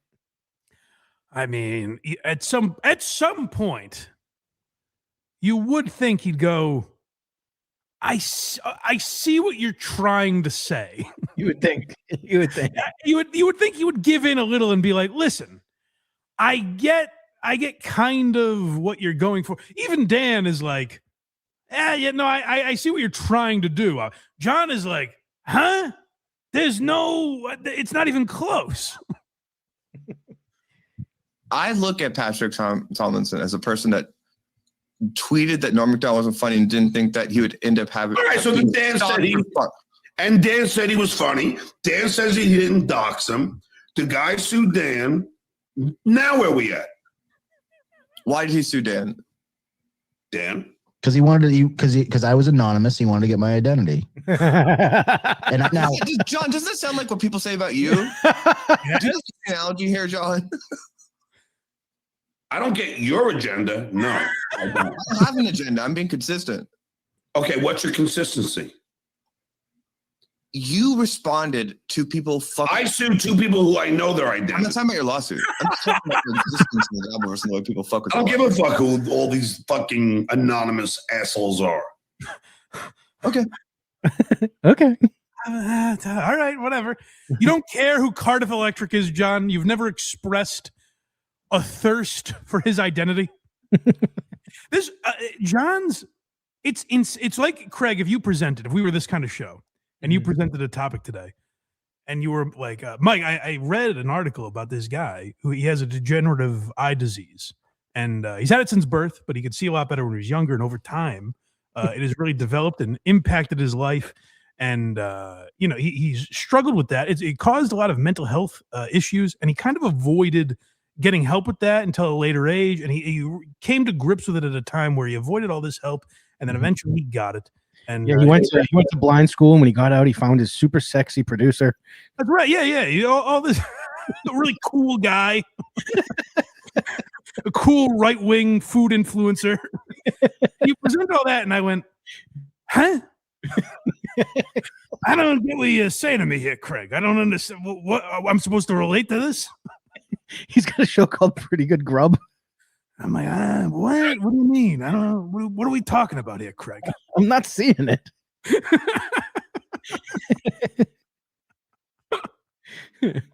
All right, let's continue. This is beautiful irony. I mean, it's just like, mwah, good, nice job to Ava. I can't believe how long she stayed in the pocket here. Because at a certain point, you just go. I mean, the clip it's only like a half an hour long. This disagreement, but it must have felt like an eternity. Okay. Because the whole time you're like, I mean, how are you not getting this, man? At the end, I was like, "Am I crazy?" Dan said, "No, we don't have any proof to prove that he did." Then what happened is Dan trashed this guy. Correct. Now, I've trashed people, we all trash people. Trashing people is one thing. What? How many times have I listened to this son of a bitch say, the Lady K trashed my kids. He trashed them. They were just trashing me. The shitwhale was trashing me. That's his biggest gripe. It's the worst crime you could commit to John, is trashing him or his family. But now he's like, it seems just like a little trash in here. That's all in good fun, no? What else did Dan do, in your opinion, Ava, that was so bad that makes him the equivalent of the shitware? If I ask Chris Tomlinson, is that his name? Shut up. If I Shut ask up. Patrick Tomlinson why he sued you, what would his answer be? So this is a question for me, why he sued me? No, what would he say if I asked him why? Because he thought I was well, if he was taking truth serum, he would say No, not if truth serum. Just what would he say? That'd be great. I like that exercise. Yeah, the truth doesn't matter. You want the answer if he was taking truth serum. Well, no, I think, Craig, you might be missing it too, where she's saying, what would his reasoning be? Right. Much like if you ask John, why are you suing Carl and the shitware? Well, Carl and the shitware would say, like, you're an asshole that just wants revenge on them. Yeah. But John would say it's they violated his right of publicity, and they used content that they don't have the right to use. And so she's asking, what would Patrick S. Tomlinson's logic be to try and show John, like, here's the similarity, John, you see, you get it? And Dan does his best to avoid answering that.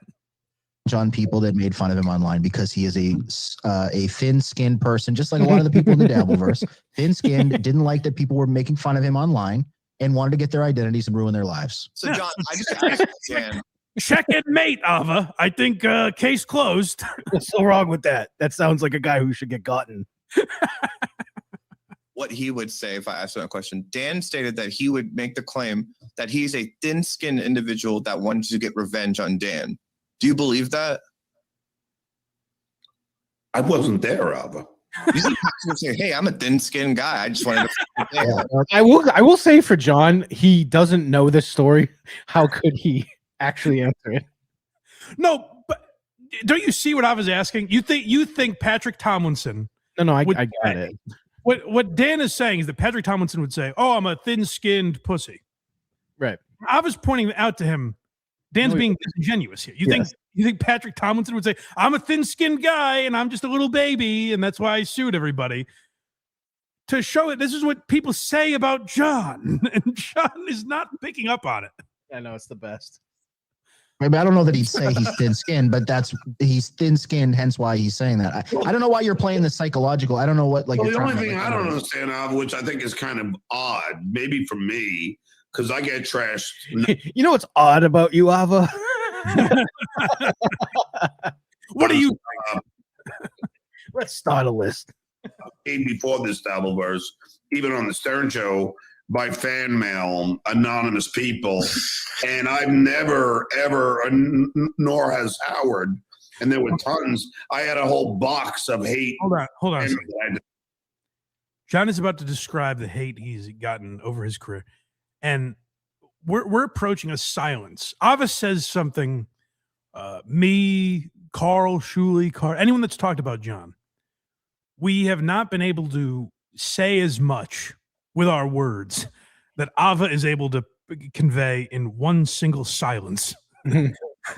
After John is done talking here, it is incredible. Sift through in the beginning. How did that feel for you? And I will tell you, there are tons of anonymous people that would trash all of us. So I wouldn't think that Howard or I or Jackie or Fred or any of us would take out a lawsuit against 60 people who are just saying we suck.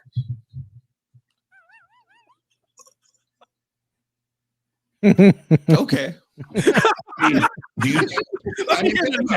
There's so much said in that silence that I don't have the vocabulary to portray. Mm-hmm. John literally said, first of all, whoever saw Fred Norris's name getting dragged into this?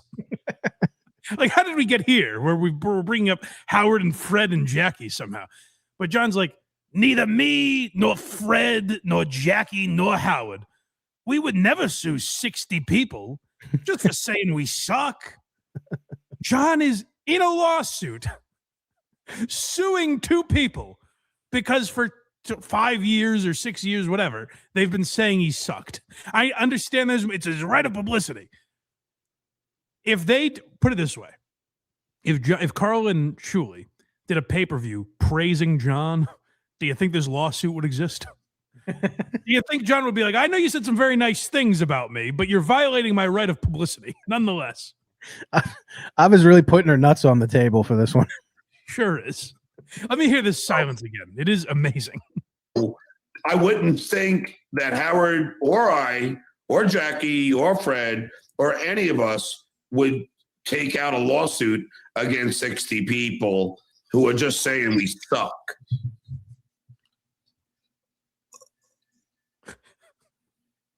Okay. I mean, think about it. Just because they all said the guy sucked, then he sued them. And do you really think that that's all Dan did is just say he sucked? I don't know. Dan, what did you do? We poked fun at him. We made fun of his books. We said his books suck. We said he's goofy looking. Like the kind of things that you do when you make fun of somebody. Like, we called him short and made fun of his claw finger.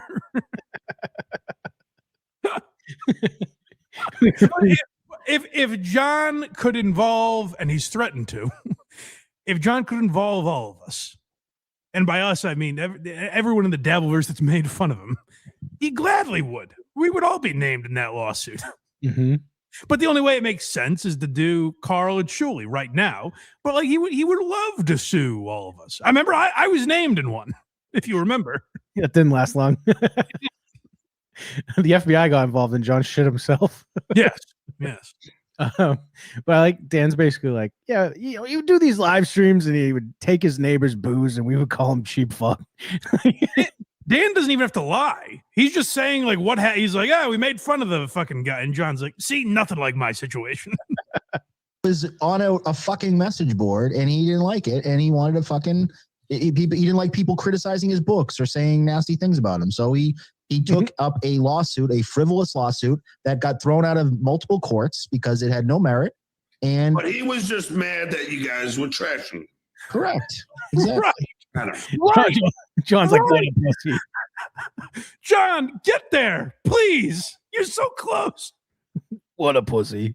He was just mad you were trashing him. This guy sounds like a fucking loser. Sounds like the kind of guy that would just read insults about him and his family for $2 a piece to make a living.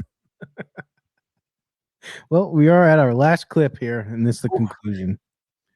So, Patrick Tomlinson, just a thin-skinned guy, just kind of a pussy, that Patrick Tomlinson. That's right. Let's see how John handles this argument. Let's see how John wraps things up and comes to a conclusion with his friends here. It's so bizarre. Did people in police get sent to his house?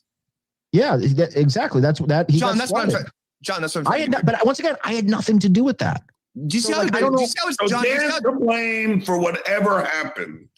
Okay, so whenever Shitwire denies that he was involved, is he giving these other 59 guys a fucking platform and giving them a microphone? I got news for you, John. This is not from Shuley. Amazon. You can blame Jeff Bezos, but not Shitwire. Actually, some might say it's too easy to get microphones. Blame B&H, not Shuley. So I guess in a way, To trash him every fucking day on fucking the internet on a fucking show. Are you having a grievance contest with Patrick Tomlinson right now, John? No, because your fucking analogy. That's a great question. It really is. Where John's like, nah, but he's had nothing compared to what I've gone through. First of all, not true. What Patrick Tomlinson went through seems a lot worse than what John's gone through. But let's say it's not as severe as what John has done. On a more microscopic level, you can at least see the similarities, right, John? Or no? to Dan and shitwear is fucking ridiculous. The analogy wasn't to Dan and shitwear. It was to the idea that shitwear can just say, I didn't talk to Dan or I didn't talk to Frog and ask That's him. not the point. Dan was on a fucking message board with the entire point. It's the exact same point. It's the only point. It's the point. And that's not the point, Ava. Well, it's the point Ava's making. Maybe not the one you created, but and a lot more, as according to Dan, a lot more other people, but you are deciding to say Dan is guilty of everything they did. What do we do here on this show all the time about everyone else? Okay. Oh my God, Ava. They just show every fucking night and fucking just making up lie after lie about me to a lot. The stutter came back pretty quick. Why do you believe this fucking guy? And making money off of it. Well, it's amazing that John can't empathize with Patrick Tomlinson. I know. even take Dan out of the equation. John can't go, wow, that's wrong that they did that to Patrick Tomlinson. Just to save some level of face here. To a lot of Why do you people. believe this fucking guy? And making money off of it. Well, maybe he's $2 Dan. Maybe he's gonna make $2. Ew. All right, you know what? Yeah, I'm all in it for the profits. That's I don't think he's in it for the profits. It's just I think it's gross. I think it's gross what you did to that guy. That's all. It's All right, gross. you know what? Never mind. I'm gonna I'll leave. I'll leave. No. I'm gonna get rid of both of you because I don't want this. This is my show. You're in timeout. Get out of here. He kicked them out because he couldn't get the analogy. Whatever it is, leave. Oh man, it really was beautiful. Like I said, I avoided other people's coverage of it, so I don't know if people found it as stunning as I do, or maybe just at this point, if you watch John enough, you're like, yeah, par for the course. You know, that seems about right. But I couldn't believe. I was like, holy shit. We got some super chats here I might add to this. Principal Uncertainty, €5. Printing off a photo of Ava in the 90s would have been exciting for the first 30 minutes. Printing off a photo. I'm not sure what that means. Me either. I miss you, Jimmy. $5. This is going to be a spicy week in the Dabbleverse. Last night, John doxed Carl and Shuey's lawyer's wife and made vague threats of ruining them. I heard Cardiff talking about that this morning, where John's approach is, I don't know, pleading to. So Carl and Shuey's lawyer's wife is a CNN reporter. And I guess years ago wrote an article about Jerry Sandusky. Mm-hmm. And so John's approach last night, I think, was to address her on his show and say, you claim to be against pedophiles. You're against Jerry Sandusky. Oh, Jesus. Why isn't your husband against the shitwire? Jesus. It's like that. Now that's a perfect analogy, John. The Patrick Tomlinson thing, that was a stretch, but and lastly, Red FUR mom, $5. Did you see John go after Carl and Shuey's lawyer's wife last night? Yeah, well, I heard Cardiff breaking it down, and Cardiff was very funny, where he's like, John, even if you're not criticizing them, do you think the approach to handling Carl and Shuey's lawyer is to start bringing up his wife? Or do you think that might be some level of evidence that this is what you do to people? It's Cardiff was calling it mafia tactics, where it's it'd be a shame if something happened to the missus.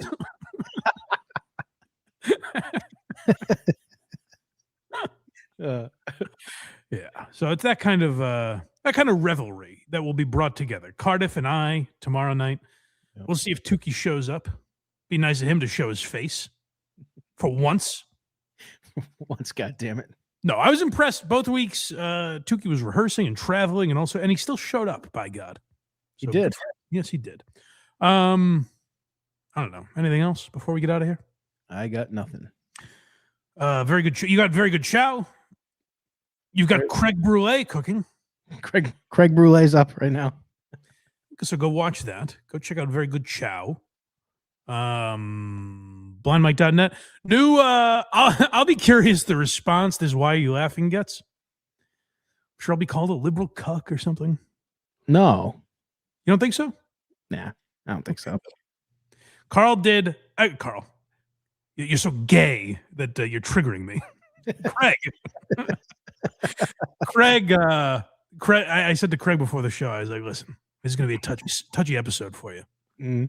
Just don't drag us down any weird political route. Could I beg of that of you?" And he says, "Of course, buddy." And well, you guys tell me if you see where Dylan Mulvaney brings us off the rail. I was God damn it! You didn't. I was going somewhere. I didn't get the chance to let the plane land. I definitely ran it into a building. Son of a bitch! and I got to be honest. Several points were brought up before that. I bit my tongue on a few. I'm sure you did. But, it all added to painting the picture. I think it's an interesting one. I'm happy with how it came out. But you guys, I really liked that one a lot. Oh, good. So yeah, check that out. That's the new Why You Laughing, up for members now, and will be available later in the week for the rest of you fine folks. Thank you for being a Patreon member or a YouTube member if you are one, or thanks for supporting the show for free wherever you get podcasts. Live every Sunday at 10 a.m. Video now available on Spotify, audio, wherever else you get podcasts. If you leave a 5-star review, like, comment, subscribe, it helps more people find the show. So thank you guys for doing that. And Dabbleverse Live will be on this channel this week, I do believe. Mm-hmm. I don't know who the third person is going to be. Oh, I did Trucker Andy's poker. Oh, yes. Thank you for finally. I kept meaning to mention that. How was that experience? It was fun. There was a guy on there named Chow who was obsessed with one story. Named Chow? Yep. Did you say, hey, you and me, we should do very good chow? No, I was not allowed to get a word in edgewise because he just kept talking about some guy named Luigi ball washing Dr. Steve the whole time. Oh, Luigi's not his real name. Want to know his real name? Subscribe to Patreon, I'll tell you. It's Mario. I'll dox this motherfucker. But yeah, it was fun. That guy was weird. Seemed like a good guy. He looked like Matthew McConaughey, kind of. Ooh, that's high praise. Go check it out. Yeah, go check that out on Trucker Andy's channel. What is it called? All In on the Dabbleverse? All Apologies Podcast. No. I think that's something else. Is that I'm pretty sure I'm right. DJ Electra, put it in the chat what it All is. Apologies Podcast is. I've been on that. That's a different show. Is it? You were playing poker, right?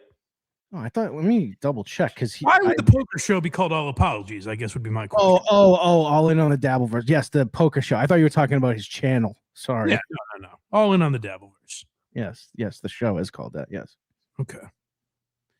Well, all apologies to you folks for having to witness that. Yeah, All Apologies is the channel. Go subscribe to his channel. Trucker Andy can cover this one day. And the big apology. That's right. All right. Enough of this. Bye, everybody. And we have a meme transition. Hey, it's Boogie. Steppers through the way, everyone likes it. Now, this is very interesting. Now, really, ladies, if you're listening, and men, and everybody in between. If I tell you you've got a homicide, buddy, you've got a homicide. I hope to hear from you soon. I am proud to own the Trumpy bear, and I will always be proud to be an American. Put it in the outro. Until then, have yourself a great day, and as always, there's no cum on my mic. Rock on. Stop the baloney, huh? What kind of statement is that? I wrote it. One of my favorite players to cover when he was here was Mike Vrabel. Tell me Mike Vrabel's story. Whatever, dude. I keep it cool at the gym. Piss on it. Fuck you, Mike. All right.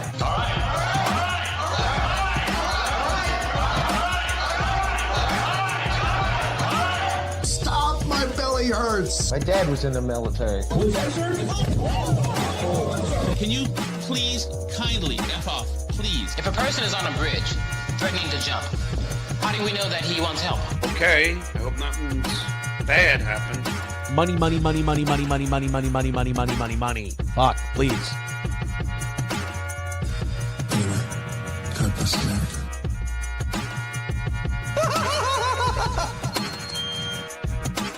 Put it in the outro.